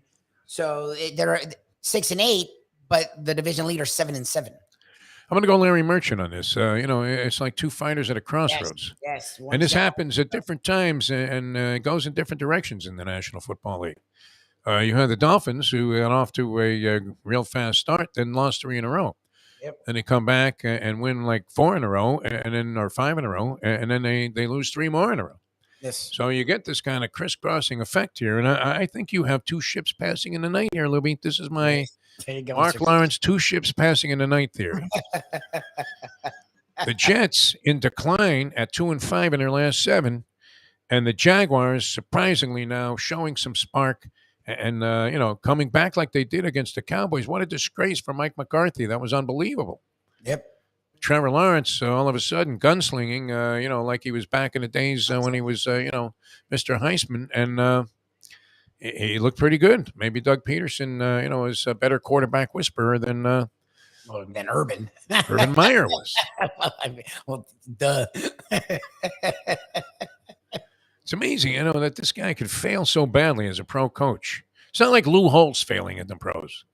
Or, you've had college coaches that have come to the pros and they didn't do much. There was a theory against it. I guess, Jimmy helped reverse that, Jimmy Johnson. It depends. There's been some guys there's been a very short list of success, like Harbaugh, Jimmy Johnson.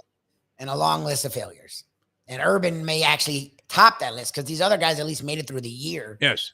Him and Bobby Petrino are the two that it's like, that was bad. Urban's Jaguar team was less organized in its play on the field than the Washington Generals. No, it's bad. Where, at least well orchestrated going against the Globetrotters in those 7,000 consecutive losses. All right, we're going to run. We have a podcast coming up on Believe with Brandon Lang. That'll be up and loaded. He literally came on right after you left. Oh, yeah? So I had him last week, and he gave 12. He went nuts. He lost his mind. He gave 12 games and went 8-4. He went 4-2 in college and 4-2 in the pros. No, the man's been hot. I mean, and the word should start to spread because, I keep reading these burial guys, and they offered a proposition bet today. This guy, C. Jackson Cowart from Action Sports, and he says bet Trevor Lawrence over 214.5 passing yards, over 214 in the hook against the Jets. The only problem is the weather. Now I'm looking at weather all the time. It says it's going to be 100% rain and 30 to 40 degree temperature. So I don't know what. So you might get a very boring run fest. Although I thought the weather was going to be horrendous for that Dolphin game against the Bills. And I was thinking about sending in some money on the under because you're thinking, all right, they're just going to be very conservative and hope to catch a break somewhere and not have a major breakdown. And sure enough, it was a shootout. Yes. So, the final score there well above the 44, I think, was the total in that game, and ended up like 60-something. All right, so we will see you tomorrow with our Degenerate Friday. We'll have a lot of ideas about playing the games over the weekend. A lot of stuff happening, and, if you're not able to tune in tomorrow, wish you happy holidays right now. Nuka, and, of course, Christmas and New Year's on the horizon. And check us for Mike Lubie Lubitz. Yeah, go ahead. Lunchbox Grill in Las Olas. Oh, very good. I may have to pass on that. I hope you can pass that along to Nikki will be out there. Good to go.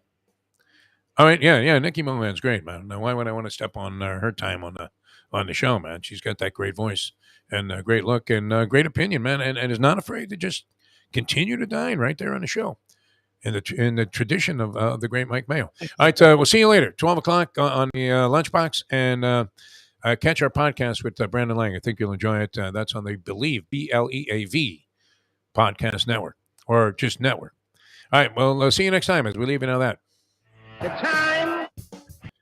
It's 8:57. Let's go to eat a damn snack. Look what they done to my soul.